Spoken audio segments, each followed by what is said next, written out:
సిలబస్లో కొత్తగా చేర్చబడినటువంటి పాఠం ఇది. పునాదులు గల పట్టణం ఇది. దేవుని పిల్లారా,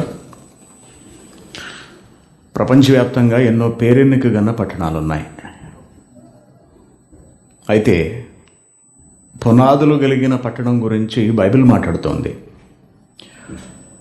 ఈ లోకంలో ఉన్న సాధారణ పట్టణాలు, వాటి చరిత్రలు, వాటి వివరణలు అంతా కూడా మనకు బాగా తెలుసు. ఈ లోకంలో ఉన్నటువంటి పట్టణాలు, వాటి వివరణలు అంతా కూడా మనకు ఎక్కడ వెతికినా, అనగా గూగుల్లో వెతికితే కనిపిస్తూ ఉంటాయి.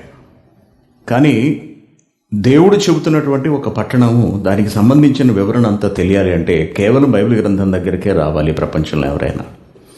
ఈ పట్టణము మానవులు కట్టినది కాదు, కానీ అనగా కనబడేడు పదార్థములచే నిర్మించబడిన ఒక సాధారణ మానవ జీవితానికి ఉపయోగపడే పట్టణం వంటిది కాదు, కానీ ఆత్మల జీవనానికి అవసరమైనటువంటి పట్టణము అని క్రైస్తవులందరూ తెలుసుకోవాలి.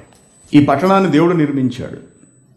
దాని నిర్మాణం వెనుక ఒక పెద్ద ప్రణాళిక, పెద్ద సంకల్పం ఉన్నది. సాధారణ పట్టణాలను కట్టడం వెనుక మానవుల ఆనందమయమైనటువంటి ఆనందకరమైన జీవితం ఉంటే, దేవుడు ఒక పట్టణాన్ని కట్టడం వెనుక ప్రజల, లేకపోతే తనను నమ్ముకున్న వారి జీవన స్థితిగతుల పెంపుదల, మెరుగు అనే విషయాలు ప్రధానంగా మనకు కనిపిస్తాయి. ఒక పెద్ద పట్టణాన్ని ఏదైనా ఒక దేశం నిర్మించినప్పుడు దానిలోకి ప్రజలు తరలి వస్తారు. ఉదాహరణకు ఆంధ్రప్రదేశ్లో అమరావతి అనే ప్రాంతాన్ని ఎంపిక చేసి దాన్ని ఒక పట్టణంగా తీర్చిదిద్దడానికి నిర్ణయించారు. అలా నిర్ణయించినప్పుడు రాష్ట్ర వ్యాప్తంగా ఉన్నటువంటి, అలాగే దేశవ్యాప్తంగా ఉన్నటువంటి ఎందరో పనివాళ్ళు ఆ పట్టణం నిమిత్తం దాన్ని కట్టడం కొరకు బయలుదేరి వెళ్ళారు. కొంతమేర దాని నిర్మాణాన్ని కొనసాగించారు అని మనం విన్నాం. ఆ పట్టణానికి చేరుకుంటారు. రాష్ట్ర వ్యాప్తంగా ఉన్న వాళ్ళందరూ చేరుకొని అక్కడ తమ జీవితాలను గడుపుతూ ఉంటారు. అలాగే ప్రజలు మంచి జీవితం కొరకు ఏదైనా పట్టణంలోకి వెళ్ళి బ్రతకాలి అని అనుకుంటారు. పల్లెటూళ్ళలో ఉద్యోగాలు ఉండవు కాబట్టి, బ్రతకడం కష్టం అవుతుంది కాబట్టి, ఎక్కడ మనం తినడానికి కనీస ఆహారం దొరుకుతుంది, కనీస అవసరాలు ఎక్కడ తీరుతాయి, ఎక్కడకు వెళితే మంచి పని మనకు దొరుకుతుంది అని ఆలోచించుకుని ఆయా పట్టణాలను వెతుక్కుంటూ మనుషులు తిరుగుతూ ఉంటారు. కొందరు హైదరాబాద్ వెళ్ళిపోతారు, మరి కొంతమంది ముంబై వెళతారు, మరి కొంతమంది ఢిల్లీ వెళ్ళిపోతారు. ఇలా ఎక్కడ తమకు కాసిన డబ్బులు వస్తాయో, 4 డబ్బులు వస్తాయో ఆ ప్రాంతాలను వెతుకుతూ ఉంటారు. దేవుని పిల్లారు, ఇలాగా మానవులచే నిర్మింపబడి మానవుల కొరకు ఉన్నటువంటి పట్టణాలు మనకు కనపడుతూ ఉంటాయి. అలాగే బైబిల్ గ్రంథంలో కూడా మానవుల కొరకు నిర్మింపబడిన పట్టణమే ఉన్నది, కానీ దాన్ని నిర్మించిన వాడు మాత్రం మానవుడు కాడు. మానవాలోచన కాదు దాని వెనుకున్నది, దైవాలోచన. దైవాలోచనతో నిర్మితమైనటువంటి ఆ పట్టణము కోట్లాది మంది భక్తులకు, విశ్వాసులకు వేదికగా, నిలయముగా నేటి వరకు భాసిల్లుతున్నది అని మనం చెప్పవచ్చు. బైబిల్ గ్రంథంలోని అనేక చోట్ల ఈ పట్టణానికి సంబంధించినటువంటి సందర్భాలు మనకు కనపడుతూ ఉంటాయి. హెబ్రీయులకు రాసిన పత్రికలో దీని ప్రారంభపు వివరణను మనం చూసినప్పుడు దాని కొరకు భక్తులు ఎదురు చూస్తున్నట్టుగా మనం గ్రహించాం. హెబ్రీయులకు రాసిన పత్రిక 11వ అధ్యాయం 10వ వచనం, ఏలయనగా దేవుడు దేనికి శిల్పియు నిర్మాణకుడై ఉన్నాడో అన్నాడు. చూసారా అండి, ఇక్కడ ఈ పట్టణాన్ని దేవుడు నిర్మించాడు, దేవుడు రూపకల్పన చేశాడు అంటున్నాడు. దేవుడు దేనికి శిల్పియు అనగా రూపశిల్పి, ఒక రూపాన్ని ఏర్పరిచినవాడు, నిర్మాణకుడునై ఉన్నాడో పునాదులు గల ఆ పట్టణం కొరకు అబ్రహాము ఎదురు చూచుచుండెను. గత కాలంలో చూశాడు, ఇప్పటి వరకు ఎదురు చూస్తూనే ఉన్నాడు. మరి అప్పటి నుండి ఇప్పటి వరకు ఎదురు చూస్తున్నప్పటికీ ఈ పట్టణం స్థాపించబడినదా లేదా అని మనం ఆలోచిస్తే, ఈ పట్టణము ప్రభు అయిన క్రీస్తుచే స్థాపించబడింది. తండ్రి అయిన దేవుడు ప్రభువును పంపించి ఆయనను మూలరాయిగా ఉంచి ఆ పునాది మీద, మూలరాయి అయినటువంటి పునాదితో మిగిలిన అనేక పునాదులను కలిపి ఈ మహాపట్టణాన్ని ఏర్పాటు చేశాడు, నిర్మించాడు. అందుకే దేవుడు దేనికి శిల్పియు నిర్మాణకుడై ఉన్నాడో పునాదులు గల ఆ పట్టణము కొరకు అబ్రహాము ఎదురు చూచుచుండెను. ఎదురు చూస్తున్నాడు అనగా దాని మీద ఆశ పెట్టుకుని ఉన్నాడు. అవునా? దాని గొప్పతనాన్ని కళ్ళారా చూడడానికి ఆశపడ్డాడు. లేక అది ఒకనాడు నెరవేరుతుంది, అది నెరవేరాలి అనే ఒక గొప్ప నిరీక్షణను కలిగి ఉన్నాడు. ఎదురు చూచుచుండెను అనగా అది అర్థం. ఎదురు చూస్తున్నాడు, ఆ పట్టణం కొరకు చూస్తున్నాడు. అది సాకారం అయ్యింది. అతని మరణం తర్వాత అయినా సరే అది స్థాపించబడింది. స్థాపించబడిన తర్వాత కూడా దాని అభ్యున్నతిని, దాని ప్రతిష్టను అలా చూస్తూనే ఉన్నాడు. దాని గొప్పతనం ఇంకా ఇంకా పెరగాలని మహానుభావుడు, భక్తుడైనటువంటి అబ్రహాము ఎదురు చూచుచున్నాడు, ఆశపడుతున్నాడు. ఇకపోతే దీని స్థాపన ఎలా జరిగింది అన్నది కూడా మనం చూసాం. సాక్షాత్తు దేవుడు తన కుమారుడైన క్రీస్తును పంపించి ఆయన తన ప్రాణాన్ని పెట్టడం ద్వారా, తన రక్తాన్ని చిందించడం ద్వారా ప్రజల పాపాలను క్షమించి తద్వారా ఈ పట్టణానికి ఆయన పునాది వేశాడు. ఆయన వెళ్ళిపోయిన తర్వాత పరిశుద్ధాత్మ గారు ఈ లోకంలోకి రంగప్రవేశం చేసి ఈ పట్టణాన్ని విస్తరింప చేయటం మొదలుపెట్టారు. ఒక పట్టణ నిర్మాణము, అది పరిశుద్ధమైనటువంటి పట్టణ నిర్మాణము. దాని కొనసాగింపు లేదా దాని విస్తరణ అంతా కూడా నాటి నుండి నేటి వరకు జరుగుచూ వెళ్ళుచూనే ఉన్నది. అయితే ఈ పట్టణం ఎక్కడున్నది అని ప్రతి ఒక్కరూ వెతకవలసిన అవసరం ఉంది. వెతకాలి, ఎక్కడున్నదో కనుగొనాలి, దానిని పట్టుకోగలగాలి, అక్కడకు వెళ్ళగలగాలి. అంతే కదండి నియమం. ఏ పట్టణం అయినా మన దగ్గరకు రాదు, పట్టణం దగ్గరకు మనమే వెళ్ళాలి. మనం హైదరాబాదు వెళ్ళాలి, మనం ముంబాయి వెళ్ళాలి, ముంబాయి మన దగ్గరకు రాదు. అలాగే దేవుడు ఒక పట్టణాన్ని స్థాపించాడు. అది ఒక చోట ఉండిపోయినా, ఒక పరిమిత ప్రాంతానికే అంకితమైపోయినా స్థిరపరచబడినటువంటి పట్టణం కాదు. భూమి మీద భౌతిక సంబంధమైన పునాదులు దానికి కనపడవు మనకు. క్రీస్తు పునాదిగా ఉంటాడు, అనగా క్రీస్తు త్యాగం పునాదిగా ఉంటుంది, క్రీస్తుకు సంబంధించిన ప్రణాళిక పునాదిగా ఉంటుంది, క్రీస్తు మాటలు పునాదిగా ఉంటాయి, అపోస్తుల మాటలు పునాదిగా ఉంటాయి, వారి త్యాగాలు పునాదిగా ఉంటాయి. కాబట్టి ఈ పట్టణం కనబడేది కాదు, కనబడని ఈ పట్టణాన్ని పొందుకోవడం కొరకు మానవులు వెతకాలి, ప్రయత్నించాలి. నేను చూశాను మన మత్తయి సువార్త 6వ అధ్యాయము 33వ వచనం. కాబట్టి మీరు ఆయన రాజ్యమును నీతిని మొదట వెతకాలి అంటున్నాడు. ఆ పట్టణానికి ఉన్నటువంటి మరొక పేరే రాజ్యము, ఆ పట్టణానికి ఉన్న మరొక పేరే సంఘము అంటున్నాడు. మరి పట్టణం అని ఎందుకు అన్నాడు ప్రత్యేకంగా? పట్టణము అని సంబోధించాల్సిన అవసరం ఏముంది? రాజ్యము అని అప్పటికే అన్నాడు కదా. తాను ప్రేమించినటువంటి దేవుని చిత్తాన్ని నెరవేర్చినటువంటి ఒక భక్తుడు ప్రత్యేకించి ఒక పట్టణాన్ని కట్టాడు. అదే యెరూషలేము అనే పట్టణం. దానిని దేవుడు ఇష్టపడ్డాడు, దాన్ని అంగీకరించాడు. అది ఆ భక్తుని భక్తి మీద ఆధారపడి ఉన్నది. ఇది మనం గమనించాలి. అతడిని బట్టి ఆ పట్టణాన్ని దేవుడు ఇష్టపడ్డాడు. అది మహారాజు పట్టణము అన్నాడు. అందుకే అంటే తన కుమారుడు, తన ఇష్టాన్ని నెరవేర్చే తన కుమారుడు ఉన్నటువంటి పట్టణము అన్నాడు. అలాగే కొత్త నిబంధనకు వచ్చేటప్పటికి ఈ పునాదులు కలిగిన పట్టణం గురించి కూడా మాట్లాడుతూ తన ప్రియ కుమారుడైన క్రీస్తు ద్వారా స్థాపించబడినటువంటి పట్టణమే కాబట్టి దీనిని కూడా గతంలో దానికి అనగా భూ సంబంధమైన పట్టణానికి కలిగి ఉన్నటువంటి పేరుకు దగ్గరగా ఉన్నటువంటి పేరును దీనికి కూడా పెట్టాడు. ఇది పరలోక సంబంధమైన పట్టణము, అది భూలోక సంబంధమైనటువంటి పట్టణము. దాన్ని దావీదు నిర్మించాడు, దీనిని క్రీస్తు ద్వారా తండ్రి అయిన దేవుడు నిర్మింపజేశాడు. పరిశుద్ధాత్మ గారి ద్వారా దాన్ని విస్తరింపనారంభించాడు. కాబట్టి దానిని వెతకాలి. ప్రతి ఒక్కరు కూడా వెతుకుతున్నారా ఈరోజు క్రైస్తవులు? దేనిని బట్టి వెతకాలి? వెతకడానికి కూడా కొన్ని నార్మ్స్ ఉండాలి కదా, కొన్ని ప్రమాణాలు ఉండాలి. ఒక మెట్రోపాలిటన్ సిటీ అన్నారనుకోండి, ఒక మహానగరము, దేన్ని బట్టి మహానగరంగా మెట్రోపాలిటన్ సిటీగా గుర్తిస్తారు?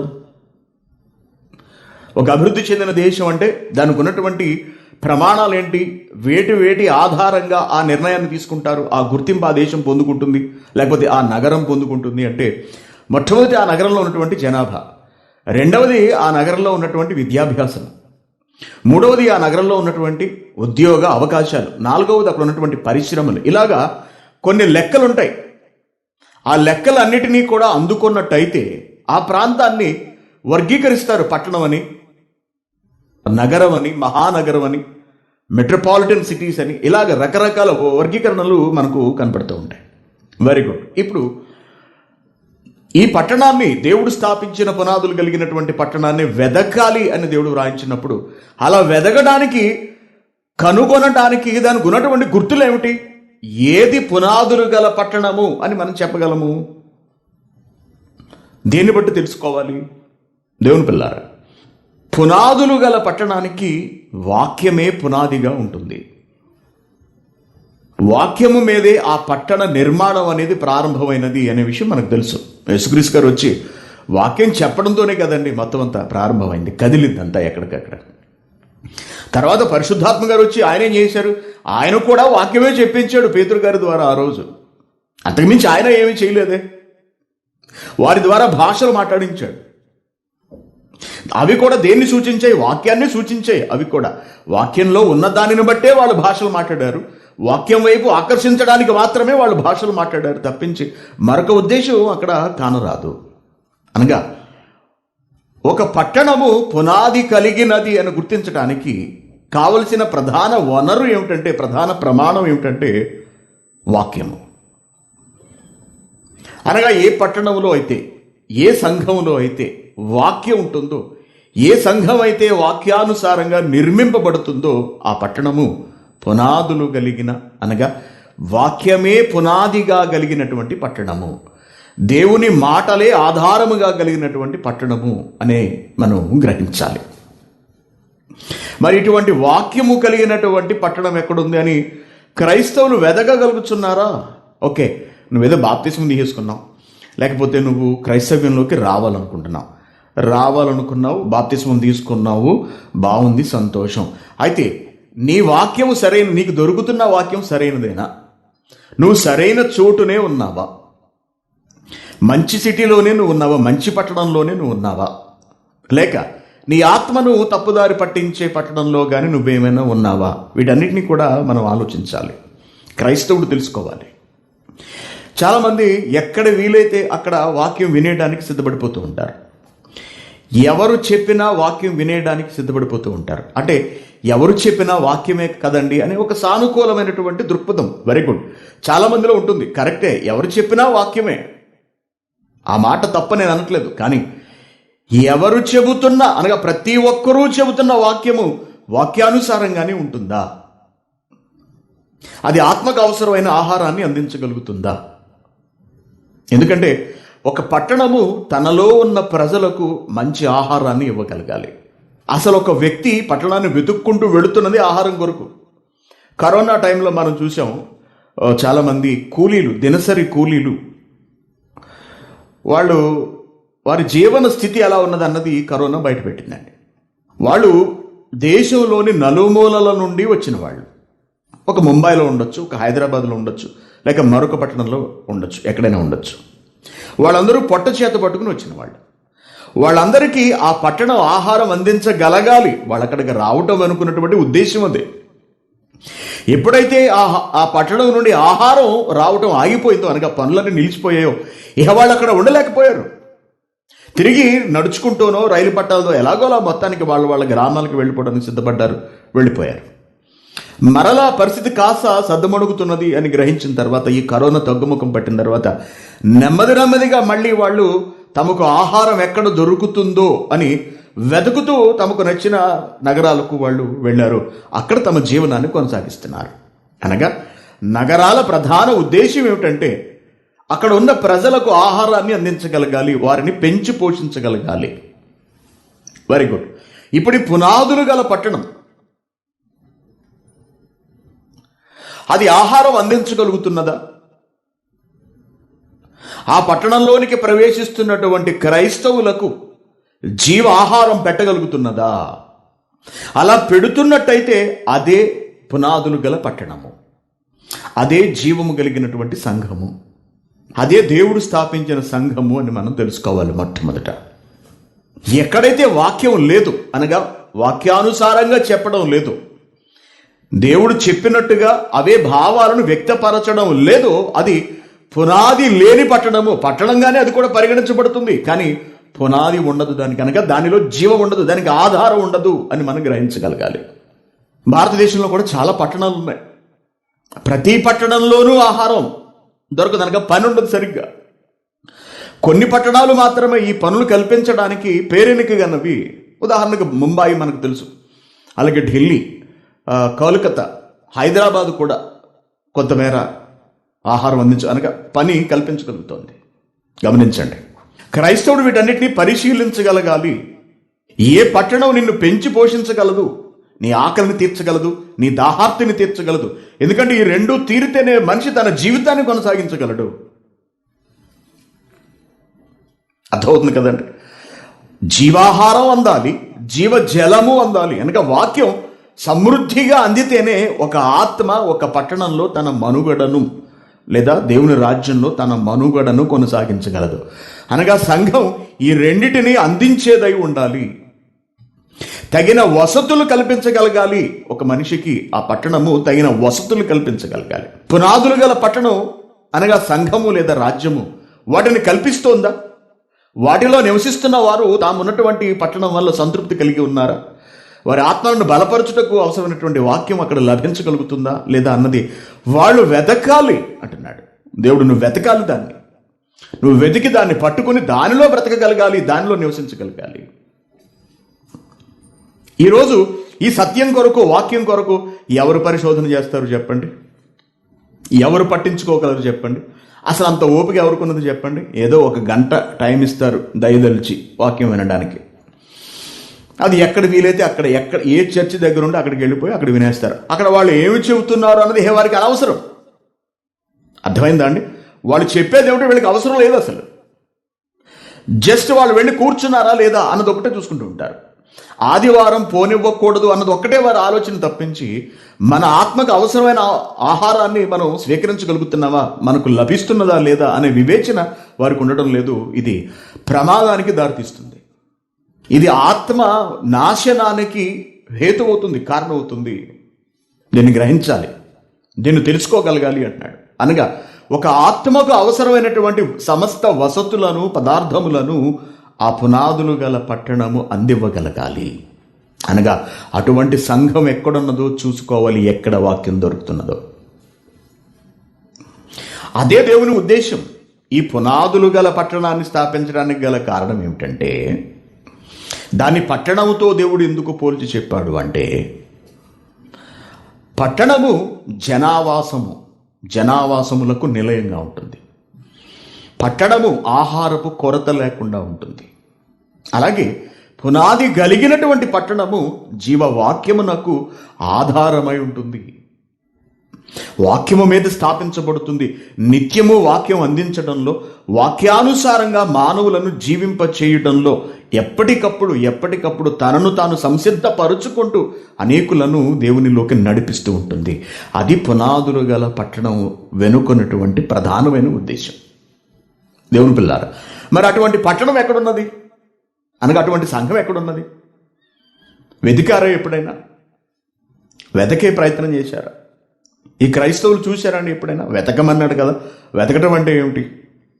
ఆయన రాజ్యమును, ఆయన నీతిని మొదట వెతకటం అంటే ఏమిటి అసలు? ఆయన రాజ్యం ఎక్కడున్నది అన్నది గమనించాలి.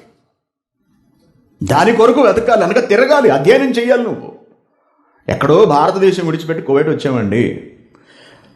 ఇంచుమించు 200 దేశాలు పైన ప్రపంచంలో ఉండగా ఈ దేశానికి ఎందుకు రావాల్సి వచ్చింది? అనేకులు అమెరికా వెళ్ళడానికి మొగ్గు చూపిస్తుంటారు. ఇంకేం లేవా దేశాలు ప్రపంచంలో? ఉన్నాయిగా, మరి అక్కడికి ఎందుకు వెళ్ళట్లేదు? ఫ్రాన్స్, లేక జర్మనీ, లేకపోతే బ్రిటన్, ఇలాగా డెవలప్డ్ కంట్రీస్కి వెళ్ళడానికే చాలామంది ఇష్టపడుతూ ఉంటారు. కారణం ఏమిటి? మిగిలిన దేశాలకు కూడా వెళ్ళొచ్చు కదా. కారణం ఏమిటంటే అక్కడ జీవన ప్రమాణాలు బాగుంటాయి, ఉద్యోగాలు బాగా దొరుకుతాయి, జీవన శైలి బాగుంటుంది, లైఫ్ స్టైల్ బాగుంటుంది, అక్కడ మంచి అవకాశాలు ఉంటాయి. ఇవన్నీ తెలుసుకుంటుంటారు. ఎలా తెలుసుకుంటున్నారు? వెతుకుతాడు. వాడికి అవసరం వచ్చింది కాబట్టి వెతుకుతాడు. క్రైస్తవులకి వాక్యం అవసరం లేదు కదా. ప్రభుని నమ్మేసుకున్నారు అంతే. నమ్ముకుంటే సరిపోతుంది, విశ్వసిస్తే చాలు పరలోకం వెళ్ళిపోతావు అనే ఒక మాట చెప్పేస్తారు. నువ్వు విశ్వసిస్తున్నావా? నువ్వు విశ్వాసివా? నువ్వు నమ్ముకున్నావా? నీ విశ్వాసం స్థిరంగా ఉందా? ఓ విశ్వాసి అని పిలుస్తుంటాడు. నువ్వు విశ్వాసంలో ఉన్నావా కోల్పోయావని ప్రతిరోజు అడుగుతుంటాడు పాస్టర్ గారు. ఓహో, అంటే విశ్వసిస్తే సరిపోతుందిలే, విశ్వసించడానికి ఎక్కడికి వెళితే ఏముందిలే అనుకుంటుంటారు క్రైస్తవులు. డబ్బుకైతే చాలా చోట్ల తిరుగుతారు, చాలా దేశాలు వెతుకుతారు, ఎక్కడ బాగుంటే అక్కడికి వెళతారు. అదే వాక్యాన్ని మాత్రం పట్టించుకోరు. ఎక్కడైనా సరే వాక్యమే కదండి అనుకుంటూ ఉంటారు. ఎక్కడా ఉన్నదే, ప్రతి చోట ఉన్నదే వాక్యం అయితే కనుక పునాదులు గల పట్టణం అని ప్రత్యేకించి దేవుడు చెప్పాల్సిన అవసరం ఏమొచ్చింది? వాక్యం ఎవరైనా చెబుతారు, వాక్యం దెయ్యం కూడా చెబుతుంది. వాక్యము దెయ్యం కూడా చెబుతుంది, దెయ్యాలు కూడా వాక్యాన్ని బోధిస్తాయి. తెలుసా క్రైస్తవులకి సంగతి? తిమోతికి రాసిన పత్రికలో కదా ఉంటుంది. తిమోతికి రాసిన మొదటి పత్రిక 4వ అధ్యాయం 1వ వచనం. అయితే కడవరి దినాలలో కొందరు అబద్ధికుల వేషధారణ వల్ల మోసపరుచు ఆత్మయందు దయ్యముల బోధయందు లక్ష్యముంచి విశ్వాస భ్రష్టులవుదురని ఆత్మ తేటగా చెబుతున్నాడు అంటున్నాడు. ఏమవుతారట? విశ్వాస భ్రష్టులవుతారు. ఎక్కడవుతారు? సంఘంలోనే అవుతారు. ఏ సంఘంలో అవుతారు? పట్టణంలోనే అవుతారు. ఏ పట్టణంలో అవుతారు? ఎందుకు ఇటువంటి పరిస్థితి వస్తుంది? ఇది ప్రశ్న. ఎందుకు రావాలి ఇటువంటి దుస్థితి? దెయ్యాలు నిలబడి బోధిస్తాయా? దెయ్యాలు వాక్యాన్ని చెబుతాయా? మళ్ళీ చదివితే, కడవరి దినాలలో కొందరు అబద్ధికుల వేషధారణ వలన మోసపరుచు ఆత్మల ఎందును దయ్యముల బోధ ఎందును లక్ష్యముంచి విశ్వాస భ్రష్టులైపోతారు కొందరు అంటున్నాడు. విశ్వాస భ్రష్టులవుతారు. కారణం ఏమిటి? ఏదైనా వాక్యమే కదండి, వాళ్ళు చెబుతున్నది బైబిల్లోంచే కదండి, మీరు చెబుతున్నది బైబిల్లోంచే కదండి, ఎవరు చెప్పినా ఆ ప్రభువు గురించే కదండి అంటూ ఉంటారు. మరి ఇక్కడ దెయ్యం ఎవరి గురించి చెప్తుంది? దెయ్యం ఎవరి గురించి? దెయ్యం కూడా ప్రభువు గురించే చెబుతుంది. అర్థమైందా? తన గురించి చెబితే మనం వింటామేమిటి?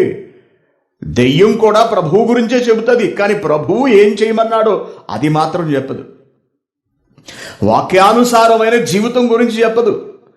దేవుడు చెయ్యమన్న వాటి మీద దృష్టి పెట్టనివ్వదు. సాతాను, దుష్టుడు ఎప్పుడూ కూడా, దయ్యం ఎప్పుడూ కూడా తనకు నచ్చినవి, దేవునికి నచ్చనివి సంఘాలలో ప్రవేశపెట్టి క్రైస్తవులతో ఆటాడుకుంటూ ఉంటుంది. ఉదాహరణ, ఇప్పుడు జరుగుతున్న క్రిస్టమస్ల సీజన్. క్రిస్టమస్ల సీజన్ అంటే ఇది మామిడి పళ్ళు సీజను, లేకపోతే సీతాఫలాల సీజను లాగా క్రిస్టమస్ సీజన్, తర్వాత ఈస్టర్ సీజన్, తర్వాత ఇది కరోనా సీజను. అందరు బాగుంటాకే క్రైస్తవుడు తన ఇష్టం వచ్చినట్టుగా చేసుకుంటూ వెళ్ళిపోతున్నాడు. ఏమి చేస్తున్నాడో తెలియక చేసే ప్రతి పని కూడా దైవ వ్యతిరేకమైనది. అటువంటి సంఘమే పునాదులు లేని సంఘం అని మనం గ్రహించాలి. క్రీస్తు పునాదిగా లేడక్కడ, మానవుల ఇష్టాలే పునాదులుగా ఉన్నవి. దేవుడు చెప్పని క్రిస్టమస్ను నేడు ప్రపంచమంతా ఎంతో భక్తి శ్రద్ధలతో జరుపుకుంటున్నారు అన్నట్టుగా చెప్తుంటారు. మళ్ళీ వార్తలు మనం చూస్తే క్రైస్తవుల పర్వదినమైన క్రిస్మస్ను అత్యంత భక్తి శ్రద్ధలతో క్రైస్తవులు జరుపుకుంటున్నారు అంటాడు. అదొక పర్వదినము, అత్యంత భక్తి శ్రద్ధలతో జరుపుకుంటున్నారట. Very good, పర్వదినమే. నిజంగా క్రీస్తు పుట్టినరోజు అందరికీ పర్వదినమే. Very good. అయితే దేవుడు పుట్టుక గురించి పండుగ చేసుకోమన్నాడా లేదా అన్నది ఆలోచించలేదు. ఇప్పుడు మొన్న ఎవరో సవాల్ చేశారు మత ఛాందసవాదులు, 10 లక్షలో 12 లక్షలో ఖరీదైన కారు ఇస్తాము, 25నే క్రిస్టమస్ అని బైబిల్లోంచి ఎవడైనా చూపిస్తే అని సవాల్ విసిరారు. మరి ఎవరైనా జవాబు చెప్పాలి కదా. వాళ్ళు ఎందుకు ఆ సవాల్ చేశారు? బైబిల్లో లేదు కాబట్టే కదా. అదే ఉండి మనం చేస్తుంటే వాళ్ళు అలా అడగరు కదా. బాప్తిస్మం తీసుకోమని బైబిల్లో ఎక్కడుందో చూపించండి అని వాళ్ళు అడగగలరా? అడగలేరు. కారణం, బాప్తిస్మం తీసుకోమని ఉన్నది. పరిశుద్ధంగా బ్రతకాలి అని బైబిల్లో ఎక్కడుందో చూపించండి, చూపిస్తే 10 లక్షలు ఇస్తాం అనే సవాలు వాళ్ళు చేయగలరా? చేయలేరు, ఎందుకంటే బైబిల్లో ఉన్నది. మరి క్రిస్టమస్ మీద ఈ సవాలు ఎందుకు చేశారు వాళ్ళు? లేదు కాబట్టే కదా. ఒక మత ఛాందసవాదికి కనిపించింది క్రిస్టమస్ గురించి బైబిల్లో లేదు, వీళ్ళందరూ చెప్పని దాన్ని పాటించేస్తున్నారు అని. మనలను ఇరుకున పెట్టడానికే వాళ్ళు ఆ సవాల్ చేశారు. మరి ఆ చిన్న విషయం క్రైస్తవులకు కనపడలేదా? కనపడలేదు. ఎందుకు కనపడలేదు? నువ్వు పునాది లేని పట్టణంలో ఉన్నావు. నీకు ఆధారం క్రీస్తు కాదు. చాలామంది క్రైస్తవులకు ఆధారం వాక్యం కాదండి, క్రీస్తు కాదు. స్వప్రయోజనాలు, లేక వారి బోధకుడు ఏం చెబితే అది వాస్తవం. బైబిల్ని పరిశీలించరు. ఆయనకి ఏమీ తెలియదు. చెప్పేవాడు సరిలేకపోతే ఇక వినేవాళ్ళు వాళ్ళేం అర్థం చేసుకోగలరు. కాబట్టి సంఘాలు అలా అయిపోతున్నాయి. అందుకే ఏ సంఘంలో అయితే వాక్యం ఉండదో, ఏ వాక్యంపై సంఘం ఆధారపడి నిర్మితం కాదో, అంటే నేను వాక్యం మీద ఆధారపడకుండా ఇంకెలాగ సంఘాలు నిర్మించబడతాయి అని మనం ప్రశ్న వచ్చినప్పుడు మనల్ని ప్రశ్నించినప్పుడు చాలా రకాలైన సమాధానాలు మనకు కనిపిస్తుంటాయి. సంఘంలో పడక విడిపోయి మరొక సంఘం పెట్టుకోవడం, సంఘంలో నాయకుడు నచ్చక విడిపోయి మరొక సంఘాన్ని పెట్టడం, సంఘంలో గుర్తింపు లేనందుకు పక్కకు వెళ్ళిపోయి మరొక సంఘం పెట్టేయడం, ఇవన్నీ కూడా వాక్యం మీద ఆధారపడి నిర్మితమైన సంఘాలు కావు. గమనించండి. అందుకే పునాదులు గల పట్టణం ఎక్కడున్నది, ఆయన రాజ్యం ఎక్కడున్నది, ఆయన నీతి ఎక్కడి నుండి బయలుపరచబడుచున్నది అనే విషయాన్ని క్రైస్తవులు వెతుక్కోవాలి అని దేవుడు చాలా స్పష్టంగా తెలియజేస్తున్నాడు. అందుకే ఆయన రాజ్యము, ఆయన నీతిని మొదట వెతకండి. అబ్రహాము వెతికాడండి, ఎదురు చూశాడు దాని కొరకు. దేవుడు ఏదో ఇస్తా అన్నాడు, ఏమిటిస్తాడు? నాకే అన్నీ ఉన్నాయి, ఇంక దేవుడు ఇచ్చేది ఏమిటి అని ఆలోచించాడు అబ్రహాం. అంటే నాకున్న వాటికన్నా సర్వశ్రేష్టమైనది దేవుడు ఇవ్వబోతున్నాడు. అది ఈ లోక సంబంధమైనది కాదన్నమాట, అది మరొక లోక సంబంధమైనదన్నమాట, అది చాలా విలువైనదన్నమాట. దానిని నేనే కాదు, ప్రతి ఒక్కరూ దాన్ని అనుభవించగలగాలి. ఆ నీతిని ప్రతి ఒక్కరూ గ్రహించగలగాలి, దాని ప్రకారం బ్రతకగలగాలి అని ఎదురు చూశాడు. అందుకే దేవుడు వాగ్దానం చేసిన దేశంలో పరవాసిగా బ్రతికాడు. అనగా అది కాదు రాజ్యం అనుకున్నాడు, అది కాదు పట్టణం అనుకున్నాడు, ఇక మరేదో ఉన్నది, దాని కొరకు కదా ఎదురు చూడాలి అని ఆశపడ్డాడు. దేవుడికి నచ్చినట్టుగా జీవించాడు. అతని వారసులు కూడా, ఇస్సాకు యాకోబులు కూడా అదే పంథాను అనుసరించారు, తండ్రిని అనుసరించారు. వాళ్ళు కూడా దేవుడి మీద లక్ష్యం పెట్టుకున్నారు. ఈ లోకంలో ఏదో కావాలని వాళ్ళు ఆశపడలేదు. గమనించండి, వాళ్ళు పునాదులు కలిగిన నీతి కలిగినటువంటి పట్టణం కొరకు ఎదురు చూశారు. అది పునాదులు కలిగిన పట్టణం అంటే. ప్రభు అని ఆయన వచ్చి పునాది వేస్తాడు. అది అసలు సిసలైన రాజ్యము, అది అసలు సిసలైనటువంటి దేశము. ఇవన్నీ తాత్కాలికమైనవి, అదే వాస్తవమైనటువంటి దేశము. ఎక్కడ నీతి ఉంటుందో, ఎక్కడ దేవుని మాట ఉంటుందో, ఎక్కడ దేవుని ఆజ్ఞ అమలు జరుగుతుందో, ఎక్కడ దేవుడు ఆసీనుడై సంతోషంతో ఉంటాడో, ఆనందిస్తాడో, ఏది దేవుని ఇల్లుగా పరిగణించబడుతుందో, ఇది నా గృహమని దేవుడు దేని గురించి చెబుతాడు, ఇది నా మందిరం అని దేవుడు దేని గురించి మాట్లాడతాడు, అదే అసలు సిసలైన పట్టణం, అదే అసలైన దేశం అనుకున్నారు. వాళ్ళు దాని కొరకు ఎదురు చూశారు. అందుకే పునాదులు గల పట్టణం కొరకు ఎదురు చూచుచుండెను అన్నాడు. ఎవరు వేసిన పునాది? దేవుడు దేనికి శిల్పియు నిర్మాణకుడునై ఉన్నాడో, దేవుడు దేనికి శిల్పియు నిర్మాణకుడునై ఉన్నాడో, పునాదులు గల ఆ పట్టణము కొరకు, పునాదులు గల పట్టణం కొరకు. ఆ పట్టణము క్రీస్తు మరణంతో స్థాపితమై పరిశుద్ధాత్మ గారి రంగప్రవేశం ద్వారా విస్తరిస్తూ వెళుతోంది. ఈనాటికి విస్తరిస్తోంది. దేవుని పిల్లారా, కానీ ప్రపంచ క్రైస్తవులు ఈ పట్టణం ఎక్కడున్నది అని గుర్తించగలుగుతున్నారా? ఎక్కడి నుండి వాక్యం బయలు వెడలుతోందో గమనించగలుగుతున్నారా? తెలుసుకోగలుగుతున్నారా? ఇంకా విడ్డూరం చెప్పమంటారా అండి? ఇంకొక విశేషం ఏంటంటే, వెదగడానికి బదులు దేవుడే తన పట్టణాన్ని కాళ్ళ దగ్గరకు పంపిస్తున్నాడు. ఒక రకంగా చెప్పాలి అంటే, ఈ పునాదులు గల పట్టణం ఎక్కడున్నది అని క్రైస్తవులు వెతకడానికి బదులుగా తన బిడ్డలు శ్రమ పడిపోతారు అనే ఉద్దేశంతో దేవుడే వాళ్ళ దగ్గరకు పంపుతున్నాడు ఈ పునాదులు గల పట్టణాన్ని. దాన్ని స్వీకరించే పరిస్థితిలో చాలామంది లేరండి, లేరు. వాక్యం అవసరం లేదు సమాజానికి. అందుకే ఆన్లైన్ చూసారండి, 150 మంది, 160 మంది, 140 మంది, 170 మంది, అంతే. అంతకుమించి పెద్దగా రారు. క్రిస్టమస్కి చర్చిలో చూడండి ఎంతమంది ఉంటారు. క్రిస్టమస్కి చర్చిలో, మామూలు క్రిస్మస్లు జరిగే చోట చర్చిలో చూడండి ఎంతమంది ఉంటారు. 100,000 మంది ఉంటారు. మరి దేవుడు నీ దగ్గరకు, నీ చేతిలోకి, నీ ఇంట్లోకి వాక్యాన్ని పంపిస్తున్నాడు కదా. ఆ వాక్యం ఎటువంటిదో చూడవలసిన, గ్రహించవలసిన అవసరం లేదా? ఎవరికి పట్టం లేదా? పఠించుకోరా అంటే పఠించుకోరు, వాళ్ళకి అవసరం లేదు. రాజ్యాన్ని నువ్వు వెతకడం కాదు, ఇప్పుడు రాజ్యమే నిన్ను వెతుక్కుంటూ వస్తోంది. దేవుడు చివరికి ఎలా అయ్యాడంటే, దేవుడు మానవుడు ఎంత ప్రేమిస్తాడు అంటే, ఎంత ఇష్టపడతాడు అంటే, ఇదొక ఎగ్జాంపుల్ అన్నమాట అండి. పరలోకం నుండి దేవుడు ఆలోచించి క్రీస్తుని పంపించాడు. వాక్యాన్ని అందించిన తర్వాత క్రీస్తు ద్వారా, అపోస్తుల ద్వారా తిరిగి దాన్ని ఆలోచింప చేయటానికి, దాని వివరణ ఇవ్వడానికి మరలా దేవుడు సంకల్పించి మళ్ళీ వాక్యాన్ని ప్రజల ముందుకు తీసుకెళ్ళడం మొదలుపెట్టాడు. ఏ వాక్యము? సత్యవాక్యం. క్రిస్టమస్లు చేసుకునే వాక్యం కొన్ని వందల ఏళ్ల నుంచి కొనసాగుతూనే ఉంది. దాని గురించి మనం చెప్పుకోవాల్సిన అవసరం లేదు. ఈస్టర్కి నువ్వు కొవ్వొత్తులు పట్టుకుని ఊరంతా ఊరేగు అనే మాటలు ఎప్పుడో వందల ఏళ్ళ నుంచి చెబుతున్నారు. దాని గురించి దేవుడు ప్రత్యేకించి రంగప్రవేశం చేయించాల్సిన అవసరం లేదు ఎవరిని కూడా. దేవుని పిల్లారా, సమాజానికి యథార్థాన్ని ఖండితంగా చెప్పగలిగే వాళ్ళు కావాలి, మార్పును తీసుకొచ్చేవాళ్ళు కావాలి, విప్లవాన్ని రాజేసేవాళ్ళు కావాలి, గుండెలను దేవుని కొరకు మండించగలిగే వాళ్ళు కావాలి, అగ్ని కీలల లాంటి మాటలు కావాలి. కానీ ప్రేమ కలిగినటువంటి మాటలు, బ్రతిమలాడే మాటలు, బుజ్జగించే మాటలు, వెన్న రాసే మాటలు క్రైస్తవ్యంలో అలవాటు చేసేశారు. ఏ క్రైస్తవుడు దేవుని కొరకు మండడు చూడండి, ఎవడిలోనూ ఆవేశం ఉండదు. క్రీస్తు ప్రేమను చాటాలి బ్రదర్. క్రీస్తు ప్రేమను మనం చూపించాలి. క్రీస్తు ప్రేమను చూపించడం అంటే ఏమిటి? నువ్వు నెమ్మదిగా మాట్లాడటమే క్రీస్తు ప్రేమను చూపించటమా?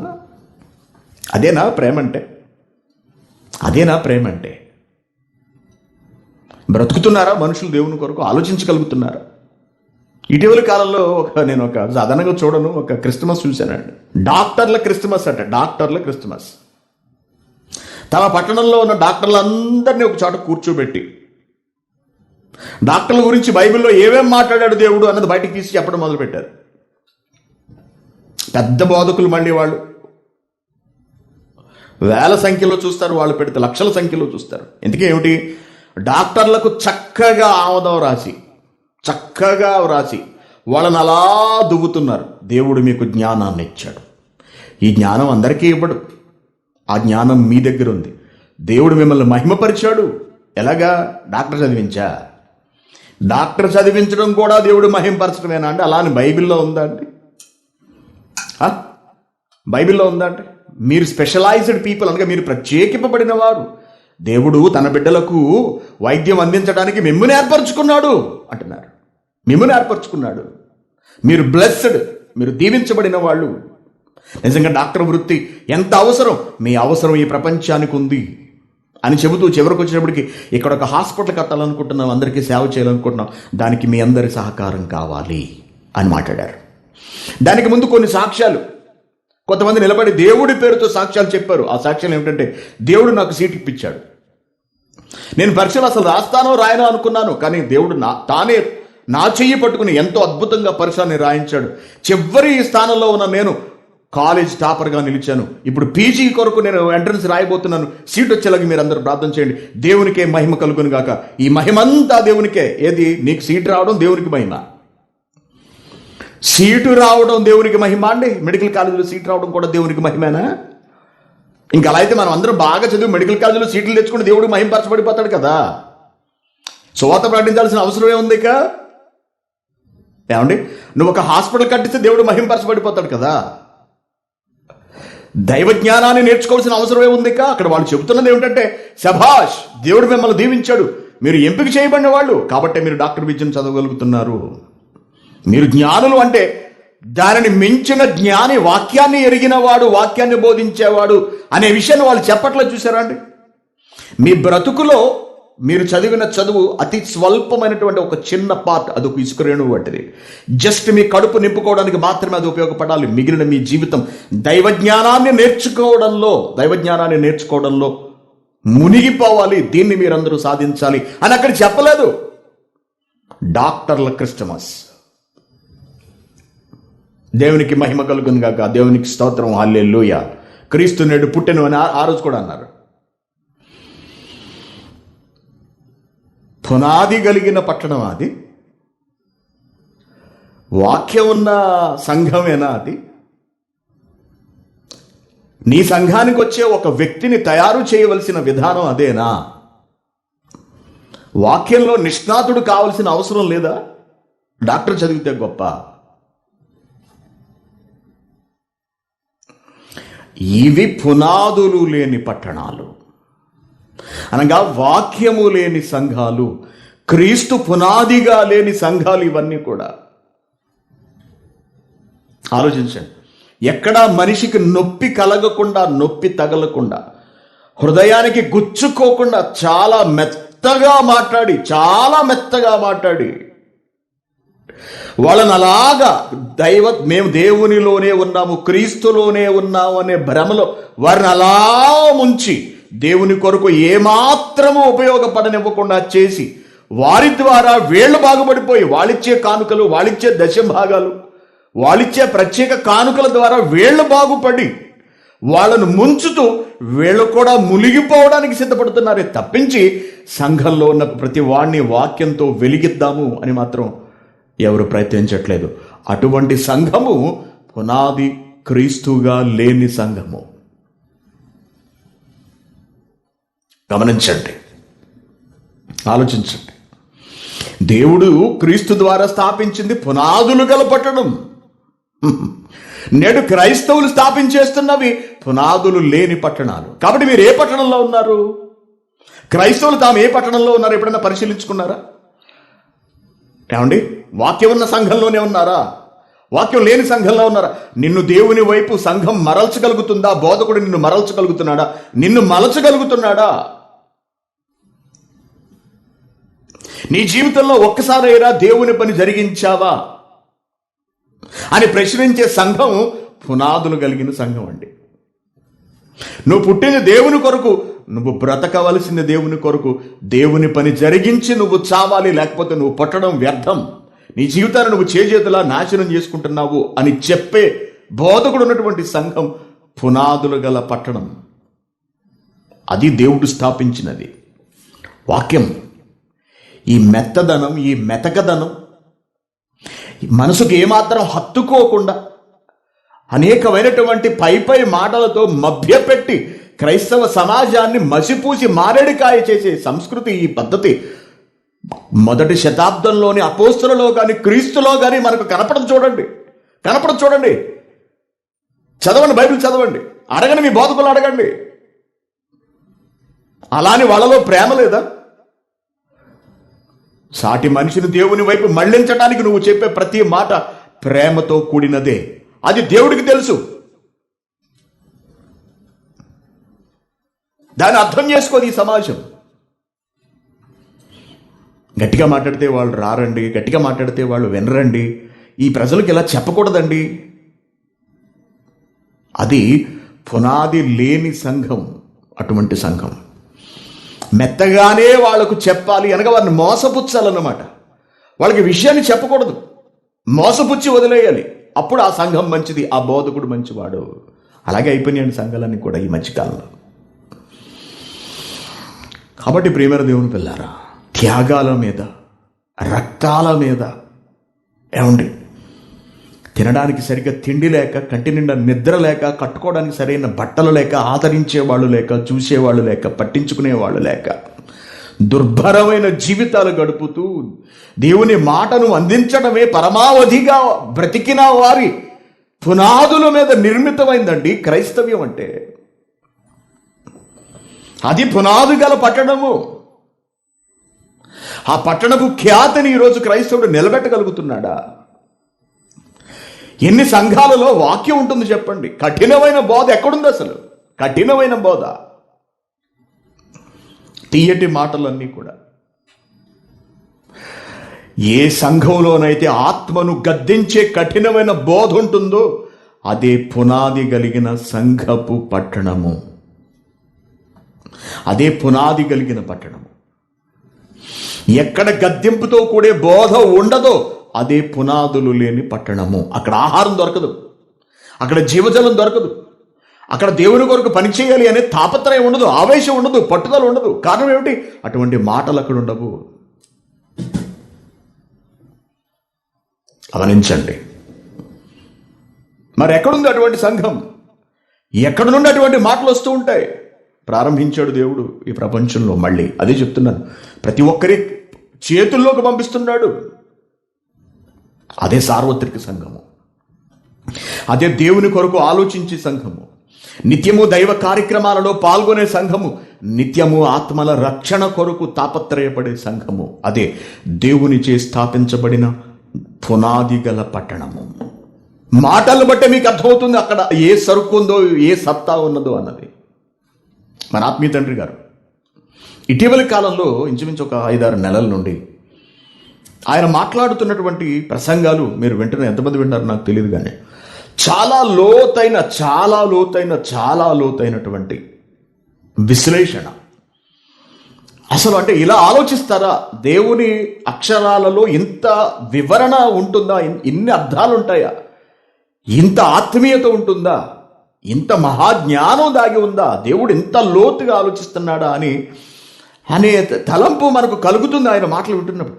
అసలు ఆ మాటలు ఎలా వస్తున్నాయనిపిస్తుంటుంది ఒక్కొక్కసారి. ఎలా చెప్పుకుంటూ వెళ్ళాడు ఆయన ప్రారంభం నుండి మన ఆత్మీయ తండ్రి గారు. కఠినమైన బోధ, ఆత్మలను తట్టి లేపే బోధ, శూలం తీసుకుని పొడవడమే, వాక్యం అనే ఖడ్గాన్ని తీసుకుని ఆత్మలను పొడవడమే. పొడిస్తే తప్ప కదలది ఆత్మ. పొడిచాడు.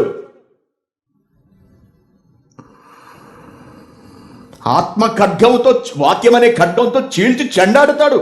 అది పునాదులు గల పట్టణంలో ఉండవలసినటువంటి బోధ. క్రైస్తవుడు జ్ఞాని, క్రైస్తవుడు లోకాన్ని వెలిగించవలసిన వాడు, క్రైస్తవుడు ప్రపంచానికి అవసరం అని చెప్పాలి. అది పునాదులు కలిగిన పట్టణం బోధ. అంతేగాని డాక్టర్ అవసరము, డాక్టర్లారా మిమ్మల్ని దేవుడు ఎంచుకున్నాడు, అక్కడ మాటలు అమ్మ బాబోయ్ ఎంత దారుణంగా ప్రతి వచనాన్ని వక్రీకరించారంటేనండి. దేవుడు మిమ్మల్ని ఏర్పరచుకుంటాడు. డాక్టర్లు కూడా ఏర్పరచుకుంటాడు దేవుడు. ఎవరిని ఏర్పరచుకుంటారని చెప్పాడండి? క్రైస్తవుని కదా ఏర్పరచుకుంటా అన్నాడు.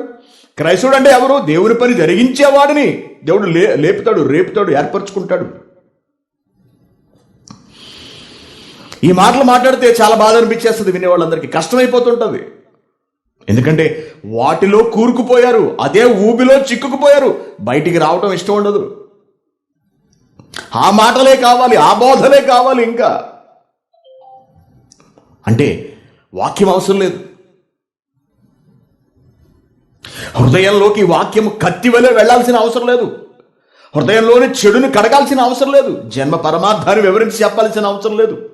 బ్రతుకి ఎలా దేవునికి అంకితం చేయాలో, ఏం చేయాలో చెప్పాల్సిన అవసరం లేదు. కాబట్టి ప్రియమైన దేవుని పిల్లారా, ఎక్కడైతే ఈ బోధ ప్రారంభమైందో, ఏ సంఘంలోనైతే వాక్యము పునాదిగా ఉండి ప్రజలను వాక్యం వైపు మళ్లిస్తూ ఉంటుందో, అదే పునాది గల పట్టణమైనటువంటి దేవుని రాజ్యము, దేవుని సంఘము. అది సార్వత్రికము అంటాడు దాన్ని. అనగా ఏకభావజాలం కలిగినటువంటి వ్యక్తుల సముదాయము. సార్వత్రిక సంఘము, సార్వత్రికము అనగా సార్వజనీన, అనగా అంతటా వ్యాపించి ఉండే సంఘము. సార్వత్రిక సంఘము అని పిలుస్తూ ఉంటారు దాన్ని. ఏమండి? మరి ఉన్న క్రైస్తవ సంఘాలన్నీ కూడా క్రీస్తును బట్టి సార్వత్రికమే కదా? అన్నీ ఏకమై ఉన్నవే కదా? కాదు. మరలా చెప్తున్నాను, ఏ సంఘం అయితే వాక్యపు పునాదుల మీద కట్టబడుతుందో అదే సార్వత్రిక సంఘం. అనగా అక్కడి నుండి బయలు వెడలాలి సమస్తము. బాగా గమనించండి. యెరూషలేము నుండి దేవుడు ప్రారంభించినటువంటి బోధ ఆరంభమైంది. అక్కడి నుండి అనేక ప్రాంతాలకు వెళ్ళింది. అది అక్కడి నుండి అంతియోక్యకు వెళ్ళింది, అక్కడ నుండి మరొక ప్రాంతానికి, అక్కడి నుండి ఆసియా, ఫ్రుగియా, ఇక చాలా ప్రాంతాలకు, ఇటలీ, స్పెయిన్, ఇవన్నీ తిరిగాడు పౌలు గారు. ఎక్కడి నుండి ప్రారంభమైంది? అది యెరూషలేము నుండి మాత్రమే ప్రారంభమైంది. అనగా స్టార్టింగ్ పాయింట్ ఎప్పుడూ ఒకటే ఉంటుంది. బాగా గమనించండి, స్టార్టింగ్ పాయింట్ ఒకటే ఉంటుంది. అక్కడి నుండి మొదలవ్వాలి. భూమి ఒక పాయింట్ నుండి తిరిగి మరొక పాయింట్కి వస్తుందండి. ఖచ్చితంగా ప్రారంభ పాయింట్ ఉంటుంది కదా, దానిని తూర్పు అన్నాడు దేవుడు. అనగా స్టార్ట్ అయింది అక్కడి నుండి. అలాగే సంఘ ఆవిర్భావం యెరూషలేము నుండి జరిగింది. అక్కడి నుండి ప్రపంచం అంతా విస్తరించింది. దానికి అనుసంధానమై ఉన్నవన్నీ కూడా అది ఎక్కడన్నా ఉండనివ్వండి. ఇక్కడ నుండి వాక్యం ఎక్కడో ఇటలీకి వెళ్ళింది. అక్కడ అదే భావజాలంతో కూడినటువంటి ఒక సమాజం ఏర్పడింది. దేని ఆధారంగా ఏర్పడింది? వాక్యం అనే పునాది మీద ఏర్పడింది. అప్పుడు దీనితో సంబంధాన్ని కలిగి ఉన్నటువంటి, అనగా సారూప్యత కలిగి ఉన్న, వాక్యంలో సారూప్యత కలిగి ఉన్నటువంటి ఆ సంఘం సార్వత్రిక అనే పదం కిందకు వస్తుంది. అర్థమవుతుంది కదండి. చాలామంది అసలు ఏ వాక్యము లేకపోయినా లూథరన్ సంఘానికి వెళ్ళాను, సార్వత్రిక సంఘం వాళ్ళు అంటూ ఉంటారు. ఏంటి సార్వత్రిక సంఘం? అసలు నీకు బాప్తిస్మం ఎలా ఇవ్వాలో తెలీదు, పోను ఒకడు చెప్పినా నువ్వు వినవు. సార్వత్రిక సంఘం అయిపోతుందా? ఆరాధన క్రమం అని మనుషులు ఒకటి రాసుకుని మొక్కుబడిగా ప్రతి వారం దాన్ని చదివేసినంత మాత్రం చేత అది సార్వత్రిక సంఘం అయిపోతుందా? అది సార్వత్రికం అయిపోతుందా? ఆ సంఘం ప్రపంచవ్యాప్తంగా ఉండొచ్చు, వాక్యానుసారంగా ఉన్నదా లేదా?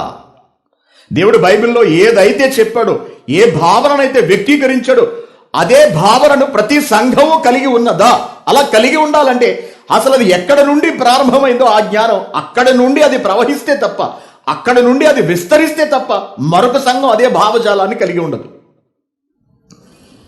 యెరూషలేము సంఘపు భావజాలాన్ని అంత్యోక సంఘం కలిగి ఉంది. అలాగే అనేక సంఘాలు కలిగి ఉన్నాయి. అప్పుడు అవి సార్వత్రిక సంఘాలు, అనగా ఎక్కడున్నా సరే ఏక భావజాలం, ఏక సారూప్యత, ఒకే ఆలోచన సరళి, ఒకే వాక్యము, ఒకే పని, ఒకే లక్ష్యము కలిగి ఉన్నటువంటి సంఘాలు అవుతాయి. అప్పుడు దానిని సార్వత్రికము అని అంటారు. సార్వత్రికము 10 మంది ఉంటారు, 10 మందితో కలిసి వీడు ఉండలేడు, ఉండకుండా వెళ్ళిపోతాడు. వెళ్ళిపోయి వాక్యం చెప్పడం మొదలు పెడతాడు. మేము అదే వాక్యం చెబుతున్నాం. మేము దేవుణ్ణే వదిలేయలేదే, మేము క్రీస్తునే వదిలేయలేదు కదా. ఆ వ్యక్తి నచ్చక బయటికి వెళ్ళిపోయాం, మేము క్రీస్తునే వదిలేయలేదే, దేవుడికి దూరం అయిపోలేదు అంటూ ఉంటారు. నీకు కనబడే నీ సహోదరుడితోనే కలిసి ఉండలేని నువ్వు, రాజీ పడలేని నువ్వు, తగ్గించుకోలేని నువ్వు, కనబడే నీ సహోదరుని ప్రేమించలేని నువ్వు, కనబడని దేవుణ్ణి ప్రేమించేస్తున్నాను, దేవుణ్ణి నేనేం విడిచిపెట్టలేదని అనటం అది వాక్యానుసారమేనా? అసలు చూడండి ఒకసారి, యోహాను రాసిన మొదటి పత్రికలో 4వ అధ్యాయము 20వ వచనం, ఎవడైనను నేను దేవుని ప్రేమించుచున్నానని చెప్పి తన సహోదరుని ద్వేషించిన ఎడల అతడు అబద్ధికుడగును. తాను చూస్తున్న తన సహోదరుని ప్రేమింపని వాడు, అనగా ఒక 10 మందితో కలిసి ఉండలేడు. మనస్పర్ధలు, ఆయనతో మాకు పడదు, ఈవిడితో మాకు పడదు, వాళ్ళతో మాకు పడదు, వీళ్ళతో మాకు పడదు, కాబట్టి మేము వేరేగా ఉంటాం. అసలు సంఘపు మూల ఉద్దేశం ఏమిటి? సార్వత్రికము ఎలా అవుతుంది? పునాదులు గల పట్టణము అనే అతి పెద్ద పదాన్ని దేవుడు ప్రయోగించడానికి గల కారణం ఏమిటి? ఆ లోకం నుండి ఈ లోకానికి మనిషిగా వచ్చి క్రీస్తు రక్తాన్ని చెందించాల్సిన అవసరం ఏమొచ్చింది? దాని వెనుకున్నటువంటి ప్రధాన ఉద్దేశం ఏమిటి? సహోదర ప్రేమయే కదా. ఒకరి పట్ల ఒకరికి ప్రేమను కలిగించగలగాలి, మానవుల మధ్యలో సఖ్యతను సాధించగలగాలి, సహోదర భావాన్ని పెంపొందించగలగాలి. ఇది ప్రభు ఉద్దేశం. ఇదే సంఘం వెనుకున్నటువంటి మూల ఉద్దేశం. సంఘంలో హెచ్చుతగ్గులు లేకుండా, తారతమ్యాలు లేకుండా, ఇబ్బందులు లేకుండా, ఒకే ప్రభువుని లక్ష్యంగా పెట్టుకుని అందరూ ఒకే పనిలో ఉండి దేవుడు ఆశించినట్టుగా జీవించాలి. అదే ప్రభు ఆశించినటువంటి సమాజం. మరి ఆ సమాజంలోకి నువ్వు ప్రవేశించిన తర్వాత మళ్ళీ నాకు వాడెవడో పడదు అనటం ఏమిటి? ఇతనంటే నాకు ఇష్టం లేదు, వాళ్ళ ప్రవర్తన నాకు నచ్చడం లేదు అని అనటం ఏమిటి? అక్కడి నుంచి వెళ్ళిపోవడం ఏమిటి? ఈ రోజున ఇదొక ఫ్యాషన్ అయిపోయిందండి. ప్రతి ఒక్కరికి ఇది ఒకసారి, అతను మాకు నచ్చలేదండి, అతని నుంచి విడిపోయి మేము వేరేది పెట్టుకుంటాం, మేము దేవుణ్ణే వదిలేలేదే, అతనికి దూరంగా ఉన్నాం అంతే అన్నాడు. తాను చూచిన తన సహోదరుని ప్రేమింపని వాడు. ప్రేమ దగ్గర చాలా ఓర్పు ఉంటుంది, సహనం ఉంటుంది, త్యాగం ఉంటుంది, క్షమ ఉంటుంది, దీర్ఘశాంతం ఉంటుంది. ఇవన్నీ ఆత్మఫలాలు మనకు తెలుసు. ప్రేమ ఉంటే నువ్వు నీ ఇండివిజువాలిటీని కోరుకో, మరొకరిని విడిచిపెట్టి వెళ్ళిపోవాలి, వాళ్ళకి వ్యతిరేకంగా ఉండాలని అనుకో. అలా నువ్వు ఉంటున్నావు అంటే, అనగా నేను మరొకటి పెట్టుకోవాలనుకుంటున్నాను, లేదా మరొకటి స్థాపించుకోవాలనుకుంటున్నాను, అతనంటే నాకు నచ్చలేదు అనే కారణంతో నేను చెప్తున్నాను. వాక్యాన్ని మరొక చోట స్థాపించి విస్తరింప చేద్దామనే ఆలోచనతో ఒక చోటకు వెళ్ళి వాక్యం చెప్పడం వేరు. ఒక వ్యక్తిని ద్వేషించి అతని నుండి విడివడి తాను సొంతంగా ఏదో స్థాపించి ముందుకు వెళ్ళాలని తాపత్రయపడడం వేరు. గమనించండి, చాలా వ్యత్యాసం ఉంది దానికి దీనికి కూడా. కాబట్టి నీతో కలిసి పని చేస్తున్నా, లేకపోతే నువ్వు కలిసి పని చేస్తున్నా, లేకపోతే దేవుడు నిన్ను చేర్చిన మనుషుల దగ్గర నువ్వు ఉండలేకపోతే ఇక కనబడని దేవుణ్ణి ప్రేమించేస్తున్నాను అని చెప్పడం అసలు ఎంతవరకు సమంజసం అని దేవుడు ప్రశ్నిస్తున్నాడు. దీనికి ఏం సమాధానం చెబుతారు ఇటువంటి వాళ్ళందరూ కూడా? ఏం సమాధానం చెప్తారు చెప్పండి? పైగా ద్వేషం, ఒక వ్యక్తితో విభేదించి వెళ్ళిపోయిన తర్వాత అతని మీద ద్వేషాన్ని వెళ్ళగక్కడం, సహోదరుని ద్వేషించడం, ద్వేషాన్ని వెళ్ళగక్కడం, చాలా రకాల మాటలు మాట్లాడడం, ప్రజలను రెచ్చగొట్టే విధంగా మాట్లాడడం, ఉసిగొల్పే విధంగా మాట్లాడడం. దాని గురించి మాట్లాడుతూ కూడా ఏమంటున్నాడు చూడండి, 15వ వచనం. తన సహోదరుని ద్వేషించేవాడు, నీ సాటి సహోదరుని ద్వేషించి నువ్వు పక్కకు వెళ్ళిపోయి నేను దేవుణ్ణి ప్రేమించేస్తున్నాను అంటే అది ఎంతవరకు సమంజసం? అసలు దేవుడు ఎంతవరకు నమ్ముతాడు? నిన్ను నమ్మొచ్చు అసలు? ఎంతవరకు నిన్ను నమ్మొచ్చు అసలు దేవుడు? అందుకే తన సహోదరుణ్ణి ద్వేషించేవాడు నరహంతకుడు. అసలు ఏ నరహంతకుని యందు నిత్య జీవం ఉండదు అంత స్పష్టంగా దేవుడు చెబుతుంటే, ఆ మనిషి అంటే నాకు పడదు కానీ నాకు దేవుడు అంటే ఇష్టం అంటే దేవుడు దాన్ని అంగీకరిస్తాడా? కాబట్టి ఈ భావజాలాన్ని ఎవరైతే కలిగి ఉంటారో, ఏ భావజాలాన్ని సహోదరులందరూ దేవుని దృష్టిలో ఒక్కటే, అందరూ కలసిగా సమిష్టిగా బ్రతకాలి, సమష్టిగా పనిచేయాలి, దేవుని ఆలోచనలను తమ బ్రతుకు కాలంలో సంఘమై అమలు చేయగలగాలి, వాటిని నిర్వర్తించగలగాలి, వాటిని పాటించి చూపించగలగాలి అనే భావజాలాన్ని ఎవరైతే కలిగి ఉంటారో, వాళ్ళు విశాఖపట్నంలో ఉండొచ్చు, వాళ్ళు కువైట్లో ఉండొచ్చు, వాళ్ళు అమెరికాలో ఉండొచ్చు, లేకపోతే వాళ్ళు తెలంగాణలో ఉండొచ్చు, వాళ్ళు ఆఫ్రికాలో ఉండొచ్చు, ఎక్కడైనా ఉండొచ్చు. ఎవరైతే ఈ భావజాలాన్ని కలిగి ఉంటారో, ఎవరైతే దేవుని వాక్యం అందించిన చోటుతో సంబంధాన్ని కలిగి ఉంటారో, దానిని సార్వత్రికము అనే పదంతో మాట్లాడతారు, పలుకుతారు. గమనించండి, ఆలోచించండి. కాబట్టి దేవుని పిల్లలు, ఈ సార్వత్రిక అనే భావన దేవుడు మైండ్లో ఉంటేనే వస్తుంది, లేకపోతే రాదండి. ఆ ఫీలింగ్ కలగదు అసలు. మరి ఇలా దేవుడు అందిస్తున్నటువంటి ఆ గొప్ప వాక్యం ఎక్కడ దొరుకుతుంది? ఎవరు వెతుకుతున్నారు చెప్పండి? వెతకడం పోనివ్వండి, దేవుడే వెతుక్కుంటూ వచ్చిన వాక్యాన్ని అందిస్తున్నా వినడానికి మనకి ఇష్టం ఉండదు, పట్టించుకో, లెక్క చేయం, మనకంత ఎక్కదు. నాకేం అంతగా అనిపించలేదండి అంటూ ఉంటారు కొంతమంది. ఏంటి నీకు వాక్యం ఇంకేమనిపించాలి? నీకు అయితే లెక్కనే నీకేం చేస్తే అనిపిస్తుందో ఇంకా నాకేం అర్థం కాలేదు, నాకేం అనిపించలేదండి అని నీకేమనిపించాలేంటి? ఆశీర్వాదాల గురించి బాగా చెబితే నీకు బాగా అనిపించింది, అప్పుడు అనిపిస్తుంది అనమాట. నీకు బాగా అనిపించడం. దీవెనల గురించి బాగా చెబితే, నువ్వు డాక్టర్ కాబట్టి నేను దేవుడిని దీవించాడు, నువ్వు ప్రత్యేకించబడినవాడు అంటే అప్పుడు అనిపిస్తుంది అనమాట నీకు. అప్పుడు అనిపించడం. ఆత్మలు మొద్దుబారిపోయాయండి, హృదయాలు మూతబడిపోయినాయి, కంప్లీట్ వాక్యంలోనికి వెళ్ళట్లేదు. అలా చేసేశారు పాపం ప్రపంచ ప్రజలను ఈ క్రైస్తవ బోధకులు కలిసి. ఇప్పుడు సత్యం ఖడ్గమై లోపలికి పంపించాల్సిన రోజులు ఏర్పడ్డాయి. సత్యాన్ని ఖడ్గంగా అనగా కోస్తూ తీసుకెళ్లాల్సి వస్తుంది. ప్రేమగా బోధించే రోజులు కావివి. ప్రేమగా లాలనతో బుజ్జగించి చెబితే వినే మనుషులు లేరు నేడు సమాజంలో. వాక్యం సత్యం అవసరం లేదు, పునాదులను పట్టించుకోరు, పునాదు అవసరం లేదు వీళ్ళకి. తమ బ్రతుకు దేవుని దయ వల్ల చల్లగా సాగిపోవాలి అంతే. దేవుడు తాము కోరుకున్న వాటి అన్నిటిని ఇచ్చేసేయాలి.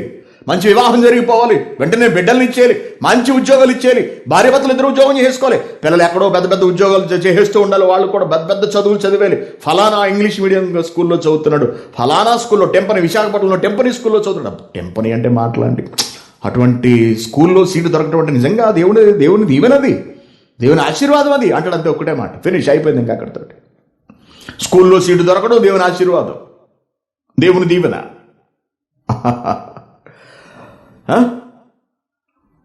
ప్రజల గుండెలు మొద్దుబారిపోయాయి, క్రైస్తవుల గుండెలు. తాము ఏం చేస్తున్నారో తాము తెలుసుకోలేకపోతున్నారు, జీవితాలు వ్యర్థమైపోతున్నాయి. అందుకే దేవుడు ఖడ్గాన్ని దేనితో పోల్చాడు తెలుసా అండి?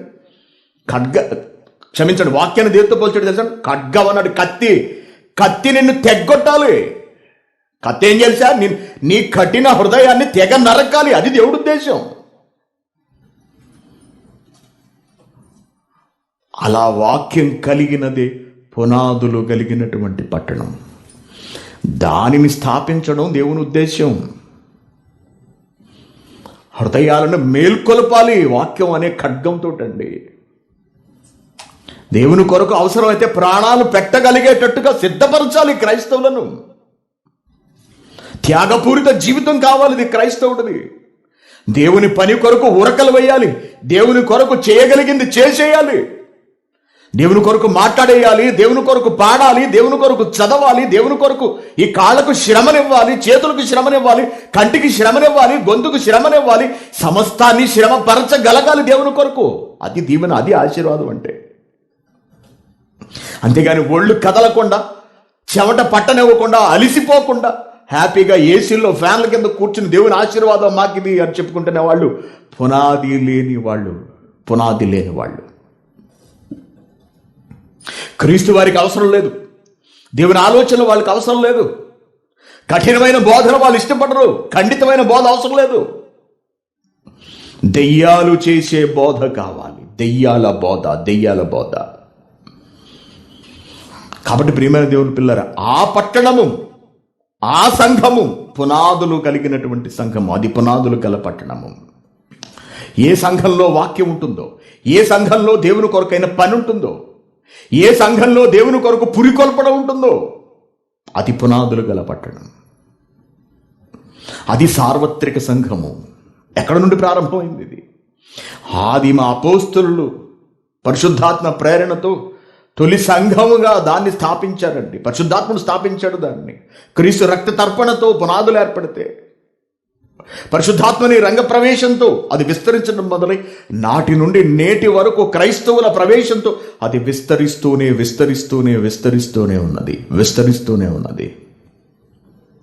దేవుని ఆలోచన నెరవేర్చేవాడు పునాదులు గల పట్టణంలో ఉన్నవాడు. దేవుని కొరకు తన కష్టార్జితాన్ని ఇచ్చేవాడు. లేమిలో నీకు కోట్లు వచ్చేస్తే, దశంభాగం 1,00,000 రూపాయలు ఇచ్చేస్తే దేవుడు పొంగిపోతాడు అనుకోవడం చాలా పొరపాటు. నీ లేమిలో నువ్వు దేవుని పని జరిగించగలగాలి.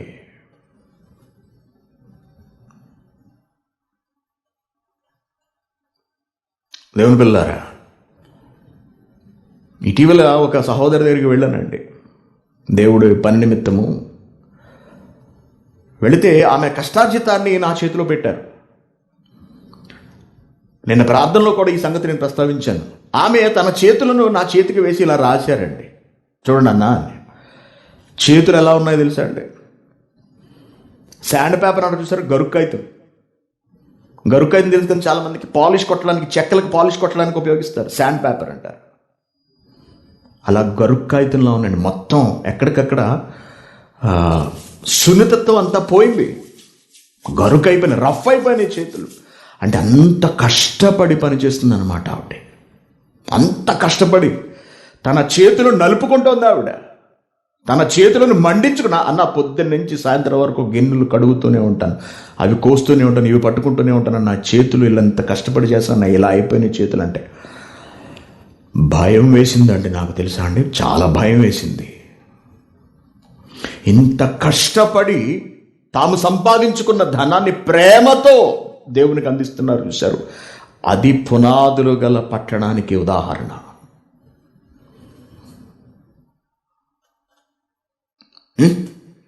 తమ కష్టాల్లో, తమ లేమిలో ఇస్తున్నారు వాళ్ళు.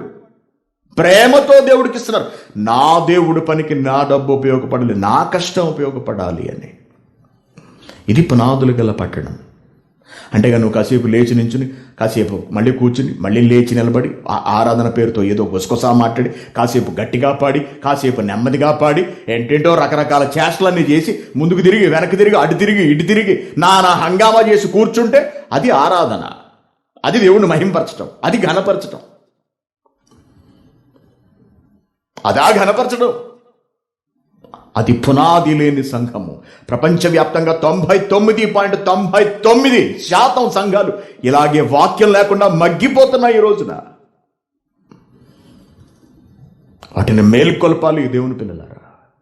అలా ఈ ప్రపంచం స్తబ్దతలోకి వెళ్ళిపోయినప్పుడు, వాక్యం ఎరుగక తమను తాము మోసగించుకుంటున్నప్పుడు, సత్యవాక్యాన్ని సమాజానికి పరిచయం చేయాలి, రుచి చూపించాలనే ఉద్దేశంతో దేవుడు పునః నిర్మించినటువంటి సార్వత్రిక సంఘమే, పునాదులు గల పట్టణమే మన సంఘమైనటువంటి క్రీస్తు సంఘము. దాని నుండి దేవుడు వెలువరించిన విద్యా సంస్థ Bible open university India international. ఈ భావజాలంతో, ఏమిటా భావజాలం? దేవుని ఆలోచనను నెరవేర్చడం అనే భావజాలంతో ఈ రోజున ప్రపంచంలోని అనేక ప్రాంతాల్లో పనిచేస్తోంది. బలీయంగా భారతదేశం తర్వాత, విశాఖపట్నం తర్వాత అత్యంత బలీయంగా పని జరిగినటువంటి సంఘం ఏదో కూడా మీకు తెలుసు. ఈ సార్వత్రిక సంఘం నుండి, ఈ Bible open university India international విద్యా సంస్థ నుండి క్రైస్ట్ చర్చ్ కువైట్. ఒకే భావజాలం, ఒకే ఆలోచన, ఒకే ఆవేశం, ఒకే పట్టుదల, ఒకే అంకిత భావం.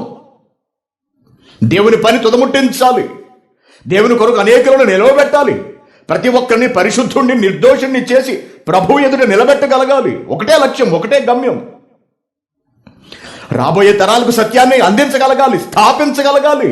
మనం ఉన్నా లేకపోయినా వాక్యం ప్రచురితం కావాలి. మన వల్ల అనేకులు జ్ఞానాన్ని అభ్యసించగలగాలి. ఈ లక్ష్యాలు, ఈ గమ్యాలు ఇవన్నీ ఎక్కడి నుండి వస్తున్నాయి? పునాదులు గల పట్టణపు ఛాయలు ఇవన్నీ కూడా. దాని తాలూకు ఫలములు ఇవన్నీ కూడా. ఆలోచించండి దేవుని పిల్లారా. అది పునాదులు గల పట్టణం అంటే, అది వాక్యం దొరికే చోటు, అది సత్యం లభించే చోటు. మరి దాన్ని వెతుకుతున్నారా? మత్తయి సువార్త 6వ అధ్యాయము చూడండి. మత్తయి సువార్త 6వ అధ్యాయంలో ఏమన్నారు యేసుక్రీస్తు గారు? మత్తయి సువార్త 6వ అధ్యాయము 33వ వచనం. కాబట్టి మీరు ఆయన రాజ్యమును నీతిని మొదట వెతకాలి అంటున్నాడు. మొదట వెతకండి. వెతకండి ఎక్కడుందో, మీకు వాక్యం ఎక్కడ దొరుకుతుందో వెతకండి. వెతకండి. ఎటువంటి లక్ష్యాలున్నాయో సంఘానికి ఆలోచించండి. ఎటువంటి గమ్యాలున్నాయో సంఘానికి పరిశీలించండి. మీరు దేవుడి పేరుతో భోజనాలు అడుగు తినేస్తున్నారా? దేవుడి పేరుతో భోజనాలు అడుగు తినేస్తున్నారా? ప్రేమ విందు మళ్ళీ దానికి పేరు. సంఘంలోని పేదలకు పెట్టలేరు, భోజనాలు మాత్రం వండుకు తింటారు. పోనీ సువార్త ప్రకటనకు నిమిత్తమై భోజనాలు వండరు. సంఘం అంతా చక్కగా కూర్చుని సరదాగా కబుర్లు చెప్పుకోవడానికి భోజనాలు వండుకు తింటారు. వండుకు తింటే తప్పనే దాంట్లో, అది కాదు విషయం. దాన్ని ఒక అలవాటు చేసేశాడు. దేవుడు సంతోషిస్తాడు ఇటువంటి వాటి గురించి. వాక్యం ఉందా సంఘంలో? వాక్యంతో ప్రజలు బలపడుతున్నారా? ఆత్మలు రక్షింపబడుతున్నావా? బాప్తిస్మాలు తీసుకోగలుగుతున్నారా? దేవుడి గురించి నేర్చుకోగలుగుతున్నారా? ఆలోచించగలుగుతున్నారా? సంఘంలోనికి ఒక వ్యక్తి వచ్చిన తర్వాత అసలు ఏమీ లేకుండా ఒక తెల్ల కాగితం వల్ల వచ్చిన కొన్ని సంవత్సరాలకైనా సరే జ్ఞానంలో పరిపూర్ణుడు కాగలుగుతున్నాడా? వాడు మాట్లాడలేకపోవచ్చు, వాడు రాయలేకపోవచ్చు, పరీక్షలు రాయకపోవచ్చు, కానీ అతడు జ్ఞానాన్ని ఎరిగిన వాడే దేవుని కొరకు బ్రతకాలని ఒక నిర్ణయానికి వచ్చినవాడు. అటువంటి ఆలోచనలు ఉన్నవా? మన సంఘంలో ఎంతోమంది ఉన్నారండి. కనీసం పేరు కూడా రాసుకోవడం రాని వాళ్ళు, అసలేమి తెలియని వాళ్ళు, ఏదో అలా అలా గాలికి వచ్చినట్టుగా వచ్చి సంఘంలోకి వచ్చిన వాళ్ళు, వాళ్ళ ద్వారా వీళ్ళ ద్వారా. వాళ్ళ మాటలు, వాళ్ళ పట్టుదల వింటే ఆశ్చర్యపోతాను నేను, తెలుసా అండి. ఒక జస్ట్ చిన్న కూలి పని చేసుకోవడానికి ఈ దేశం వచ్చిన వాళ్ళు సంఘానికి వచ్చి వాక్యాన్ని విని దేవుని కొరకు బ్రతకడానికి నిర్ణయించుకోవడం, దేవుని కొరకు వివాహాలు చేసుకోవడం, దేవుని కొరకు బిడ్డలను కనటం, దేవుని కొరకు ఏదో ఒకటి కట్టాలనే తాపత్రయం కలిగి ఉండటం, దేవుని కొరకు ధనాన్ని దాచిపెట్టడం, జీవితాన్ని దేవునికి అంకితం చేయాలనే ఆవేశం వారిలో ఉండడం, ఇవన్నీ చూస్తే నేను ఆశ్చర్యపోతాను. సంఘంలోకి ఎవడన్నా అడుగు పెడితే వాడు మారగలగాలి, వాడు ఆలోచించగలగాలి, దేవుని కొరకు ఏదోటి చెయ్యాలి అని నిర్ణయానికి రావాలి. నా బ్రతుకు ఒక పరమార్థాన్ని నేను చేకూర్చుకోగలగాలి, నా ఆనవాళ్ళు నేను విడిచిపెట్టి వెళ్ళగలగాలి అనే నిర్ణయానికి రావాలి ప్రతి ఒక్కడు. అలా తయారు చేసిన నాడే అది సంఘం అవుతుంది, అది పునాదులు గల పట్టణం అవుతుంది. మొదటి శతాబ్దంపు బోధ విన్న ఎంతో మంది తమ స్థిర ఆస్తులు అమ్మి అపోస్తుల పాదాల దగ్గర పెట్టారు అంటే ఆలోచించండి. వాళ్ళు ఎటువంటి బోధ చేశారు, వాళ్ళు దాన్ని ఎలా స్వీకరించారు అక్కడున్న వాళ్ళు. అంటే సంఘంలోకి ప్రవేశించిన వారిని వాళ్ళు త్యాగమూర్తులుగా నిలబెట్టగలిగారు నాటి అపోస్తలులు. సంఘం వ్యక్తిని కార్యోన్ముఖుణ్ణి చేయగలగాలి. సంఘం ఒక వ్యక్తిని దేవుని ఎదుట స్థిరచిత్తుడు కలిగిన వాడిగా నిలబెట్టగలగాలి, దేవుని పనిలోకి పంపించగలగాలి సంఘం. అది దాని గమ్యం కావాలి, అది దాని లక్ష్యం కావాలి. మొదటి సంఘం ఇలాగే పనిచేసింది. వెళ్ళిపోయారండి అనేక ప్రాంతాలకు అపోస్తలులు అందరూను.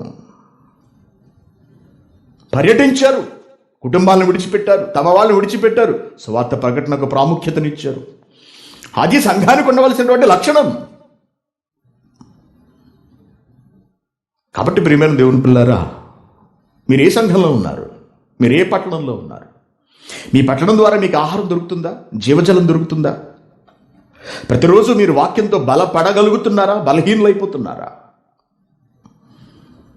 మీరు వాక్యంలో రోజు రోజుకి బలపడుతున్నట్లయితే, ఇక్కడికి అడుగు పెట్టిన తర్వాత మీరు సత్యాన్ని తెలుసుకుంటున్నట్లయితే, ఇది వాస్తవాన్ని మీరు గ్రహిస్తున్నట్లయితే, అదే పునాదులు గల పట్టణం.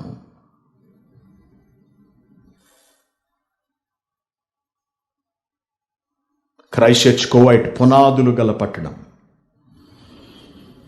వాక్యం అనే పునాది కలిగినటువంటి పట్టణం. ప్రతి ఒక్కరిని ప్రేమించి ఆదరించి హక్కున చేర్చుకునే జ్ఞానాన్ని నేర్పించి ఎంతటి త్యాగానికైనా సిద్ధపడే పునాదులు గల పట్టణం. దేవుడు స్థాపించిన, దేవుడు ఏర్పరిచిన పట్టణం. సార్వత్రిక సంఘంలో భాగము, ఏక భావజాలము, ఏక లక్ష్యము, ఏక ఉద్దేశము, ఒకే ఆలోచన కలిగినది.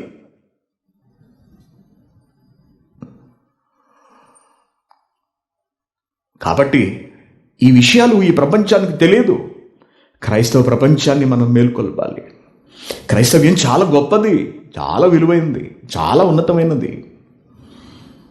క్రైస్తవులు నామకార్థులైపోతున్నారు ఈ బోధకుల వలన. క్రైస్తవుల మనసులను మనం మార్చగలగాలి, వారికి సత్యాన్ని తెలియచెప్పగలగాలి. వాళ్ళు ఏ తప్పు చేస్తున్నారో వాళ్ళకి మనం చూపించగలగాలి. వాళ్ళు గొర్రెల వంటి వాళ్ళు, అమాయకులు, పాపం ప్రజలు, భక్తులు. వాళ్ళలో భక్తి ఉంది. ఏమండి, క్రిస్టమస్కు వెళ్ళే ప్రతి ఒక్కడు భక్తుడే, తెలుసా మీకు? క్రిస్మస్ చేసే ప్రతి ఒక్కడు భక్తుడే. పాపం వాళ్ళకి విధానం తెలియదండి. వాళ్ళు చెబితే సరైన దారిలో వెళతారు, తెలుసా? వాళ్ళకు చెప్పేవాళ్ళు కావాలి, చెబితే వినేవాళ్ళు ఉన్నారు. ఎప్పుడు అంటాను, 100 మందిలో ఒక్కడైనా వింటాడు, 1000 మందిలో ఒక్కడైనా వింటాడు, 1,00,000 మందిలో ఒక్కడైనా వింటాడు. వాళ్ళను గైడ్ చేసేవాళ్ళు కావాలి, వాళ్ళకి దిశానిర్దేశం చేసేవాళ్ళు కావాలి, వాళ్ళకి మార్గదర్శకులు కావాలి. అది మనం కావాలి. మనం చూపించగలగాలి సరైన దారిని. అది దేవుడు కోరుకుంటున్నాడు. అంతేగాని ఆ మందలో పాటు కలిసిపోయి మనం కూడా వెళ్ళిపోవడం కాదు. అటువంటి వాళ్ళు అవసరం లేదు దేవునికి. అటువంటి వాళ్ళు కోకొలలుగా ఉన్నారు. ప్రపంచం అంతా వాళ్లే. ఇంక మనం కూడా వాళ్ళలాగే తయారైతే, మనం కూడా వాళ్ళలాగే చెబితే ఇంక మనం ఎందుకు? మనమే అవసరం, మన అవసరం లేదు దేవుడికి. కాబట్టి ఆయా సంఘాలలో మగ్గిపోతున్న వాళ్ళందరూ కూడా అమాయకులు, పాపం. వాళ్ళకు వాక్యం తెలియదండి. వాళ్ళకి చెప్పవలసిన అవసరం ఉన్నది. ఈ మాయ బోధల నుండి ప్రపంచాన్ని కాపాడాలి అంటే పునాదులు గల పట్టణము కావాలి. మీరు ఎక్కడున్నారో తెలుసుకోండి. మీరున్న సంఘం ఎలా ఉన్నదో గమనించండి. ఎటువంటి వాక్యం అందిస్తున్నారో గమనించండి. పునాదులు గల పట్టణం దగ్గరకు చేరుకోండి. ఈ ఉద్దేశంతో, ఈ కారణంతోనే క్రీస్తు ద్వారా, పరిశుద్ధాత్మ ద్వారా, అపోస్తుల ద్వారా దేవుడు ఈ పునాదులు గల పట్టణాన్ని స్థాపించాడు. ఆ పునాదులు గల పట్టణంలో ఒక భాగమే క్రైస్ట్ చర్చ్ కువైట్ కూడా ఉన్నందుకు, దానిలో వాక్యం చెప్పగలిగే మహాభాగ్యాన్ని అత్యల్పుడనైన నాకు దేవుడు ప్రసాదించినందుకు దేవునికి నేను ఎల్లప్పుడూ కృతజ్ఞతలు తెలియజేస్తూ ఉంటాను. ఈ భాగ్యాన్ని ఎన్ని కోట్లు పెడితే వస్తుందండి? ఒక్కరోజు వాక్యం చెప్పే భాగ్యం ఎన్ని కోట్లు చెల్లిస్తే వస్తుంది చెప్పండి? ట్రంప్కి ఎన్నో కోట్లు ఉన్నాయి, బఫెన్ వారట్ లేకపోతే అతను ఎవరో ఎన్నో కోట్లు ఉన్నాయి, బిల్ క్లింటన్కి కోట్లు ఉన్నాయి. ఒక్కరోజు వాక్యం చెప్పగలిగే అవకాశం వాళ్ళకి రాదు. అందుకే క్రైస్తవుడే భాగ్యవంతుడు. దేవుని ప్రేమను పొందుకున్న వాడే భాగ్యవంతుడు.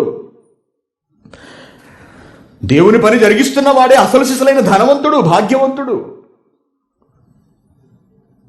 కాబట్టి పునాదులు గల పట్టణం ఏదో వెతకండి, దానిలో మీరు ఉండండి, దానిలో చేరండి, దానిలో ఉండి దేవుని పని జరిగించండి. క్రీస్తే పునాదిగా ఉండి ఆ పట్టణాన్ని ఎప్పటికప్పుడు విస్తరింపచేస్తూ, తన ప్రతిష్టను ఎప్పటికప్పుడు ఇనుమడింపచేస్తూ ఉంటాడు ఆయన. కాబట్టి ప్రియమైన దేవుని పిల్లారా, ఈ పట్టణం గురించి లోకానికి తెలియదు, మనకు తెలుసు, మనకు నేర్పిస్తున్నాడు దేవుడు. కాబట్టి మీరందరూ నేర్చుకోండి, మీరందరూ తెలుసుకోండి.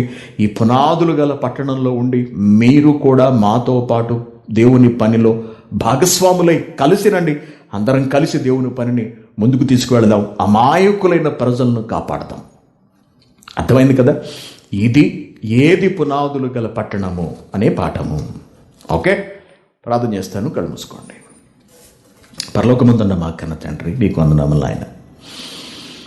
విలువైన వాక్కులతో మమ్మల్ని నింపుతూ, ఎప్పటికప్పుడు మమ్మల్ని జాగృతపరుస్తూ, మీ వైపు మళ్ళిస్తూ, మా బ్రతుకు పరమార్థాన్ని మాకు తెలియచెబుతూ, మా బాధ్యతలను మాకు కనబరుస్తున్నందుకు మీకు కృతజ్ఞతలు తండ్రి. మీ ఆలోచనతో ఏర్పడినదే పునాదులు గల పట్టణము. క్రీస్తే మూలరాయిగా ఉన్నదే పునాదులు గల పట్టణము. అపోస్తుల త్యాగములతో రాళ్ళుగా నిర్మించబడినదే ఈ పునాదులు గల పట్టణము తండ్రి. ఆ పట్టణపు వాసులుగా మమ్మల్ని మీరు మలచినందుకు, ఆ పట్టణంలో నివసించే భాగ్యాన్ని మాకు ప్రసాదించినందుకు మీకు ధన్యవాదాలు దేవా. ఆయన మీరు చూపించిన ప్రేమను బట్టి మీ కృతజ్ఞతలు తండ్రి. మమ్మను కూడా మీ పట్టణంలోకి చేర్చుకున్నారు. మాకు కూడా ఆహారం పెడుతున్నారు. మాకు కూడా దాహం తీరుస్తున్నారు తండ్రి. మమ్మను జీవింపచేస్తున్నారు.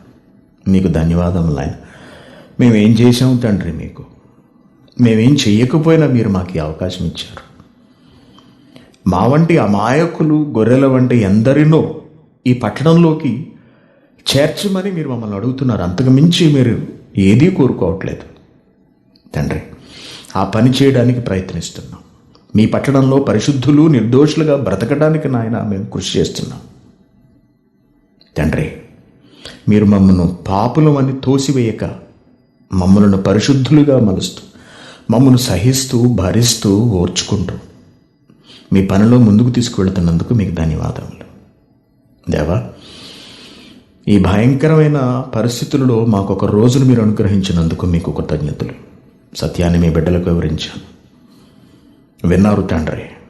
ఏది పునాది కలిగిన సంఘమో, ఏది పునాది గల పట్టణమో మీ బిడ్డలకు వివరించాను. విన్న వాక్యాన్ని విస్మరించి తమను తాము మోసగించుకొని, సహోదరుల మీద ద్వేషాలు పెంచుకోకుండా, సహోదరులను రెండు కళ్ళతో చూడలేని స్థితిలోనికి వెళ్లకుండా, తమను తాము తగ్గించుకుని సహోదర ప్రేమ కలిగి సార్వత్రిక సంఘంగా బ్రతకగలిగే అవకాశమును ప్రతి ఒక్కరికి అనుగ్రహించండి. మీ బిడ్డలందరి మనస్సులను వెలిగించండి నాయన. భారతదేశంలోనూ ఇతర అనేక దేశాల్లోనూ ఉన్నవాళ్ళు శ్రద్ధతో వాక్యాన్ని వినడానికి వస్తున్నారు. అలా వస్తున్న వారందరి గురించి ప్రార్థిస్తున్నాం. మీ బిడ్డలకు పరిపూర్ణమైన జ్ఞానమును అనుగ్రహించండి. మెండైన మీ వాక్యమును ప్రసాదించండి. ఆత్మలను వాక్యముతో వెలిగించండి. అలాగే వారి ఆరోగ్యములను కూడా కాపాడండి. ఎంతోమంది ప్రార్థించమని అడిగారు నాయన. వారందరి నిమిత్తము ప్రార్థిస్తున్నాం. మీ బిడ్డలందరినీ చల్లగా చూడండి. సంఘమును మీరు జ్ఞాపకం చేసుకోండి నాయన. మేము కాదు కానీ మీరు స్థాపించిన, క్రీస్తే పునాది స్థాపించిన క్రైస్ట్ చర్చ్ కువైట్ అనే పట్టణం తండ్రి ఇది. ఈ పట్టణంలో సభ్యులుగా మీరు మమ్మల్ని ఉంచారు. మేమెంత అదృష్టవంతులం తండ్రి. ఇంత మంచి తండ్రి నాయన మీరు దేవా.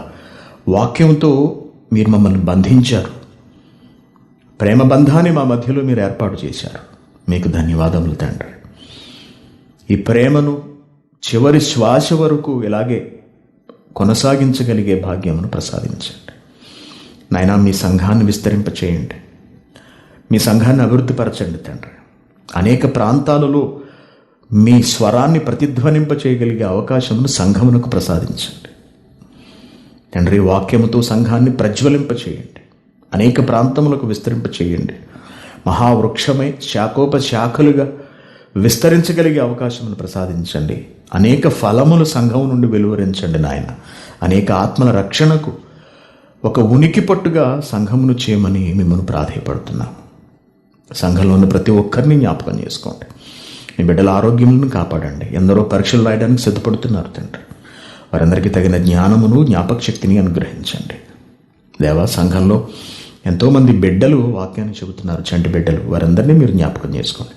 అలాగే పెద్దలు నాయన ఇళ్లలో పని చేసుకుంటూ తగిన సమయం లేకపోయినా సరే పట్టుదలతో, అంకిత భావంతో, వాటన్నిటినీ మించిన మీ పట్ల ప్రేమతో మీ వాక్యాన్ని అలవోకగా వల్లవేస్తూ ఉండగా తండ్రి, అలా చెబుతున్న మీ పిల్లలందరినీ మీరు దీవించండి తండ్రి.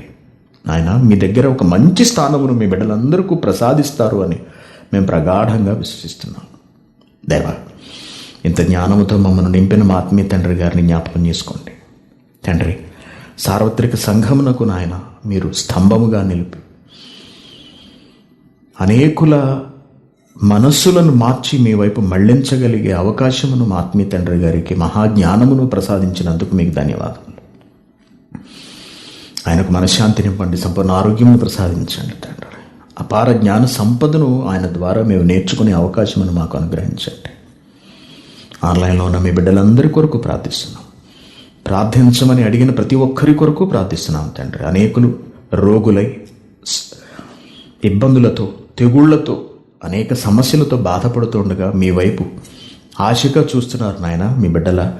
మీ బిడ్డల కోరికలను తండ్రి, వారి ఇబ్బందులు ఏవైతే ఉన్నావో వాటిని నాయన పరిష్కరించమని, మీ సహాయాన్ని అందించమని మిమ్మల్ని ప్రాధాయపడుతున్నాం.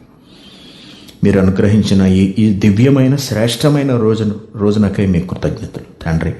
విలువైన మాటలు చెప్పుకునే భాగ్యాన్ని మీరు మాకు కల్పించారు తండ్రి. మీరు మాకు ఇచ్చిన దినము ఎంతో విలువైనది నాయన. దానికి మీకు వందనములు తెలియజేస్తున్నాం. రేపు కూడా ఎంతటి విలువైన రోజును మాకు ప్రసాదించండి. మేము పాపలం అని మమ్మల్ని తృణీకరించకండి తండ్రి. మమ్మల్ని తోసివేయకండి నాయన. మా పాపములన్నిటినీ మీ ఎదుట అంగీకరిస్తున్నాం తండ్రి. మేము పాపులమని మీ ముందు ఒప్పుకుంటున్నాము దేవ. అలాగే మా సహోదరులందరి తరపున మిమ్మల్ని ప్రాధేయపడుతున్నాం. అందరినీ క్షమించమని, మన్నించమని దేవా, మీ కొరకు పని చేయగలిగే పరిశుద్ధులమును నిర్దోషులమునై మీ ఎదుట నిలవగలిగేటంత వరకు మాకు ఆయుష్కాలమని ఇమ్మని మిమ్మల్ని వేడుకుంటూ, సంఘంలో ఉన్న మీ బిడ్డలందరినీ జ్ఞాపకం చేసుకోమని, ఆయా దేశాల నుండి వాక్యం ఉంటున్న ప్రతి ఒక్కరిని మీరు జ్ఞాపకం చేసుకోమని ప్రాధేయపడుతూ, మీ కొరకు విలువైన తమ కష్టాన్ని, తమ రెక్కల కష్టాన్ని ధారపోస్తున్న మీ బిడ్డలందరినీ చల్లగా చూడమని మిమ్మల్ని ప్రాధేయపడుతూ, క్రీస్తు పేరిట ఈ ప్రార్థన మీకు సమర్పిస్తున్నాం తండ్రి. ఆమేన్. అందరికీ వందనాలు.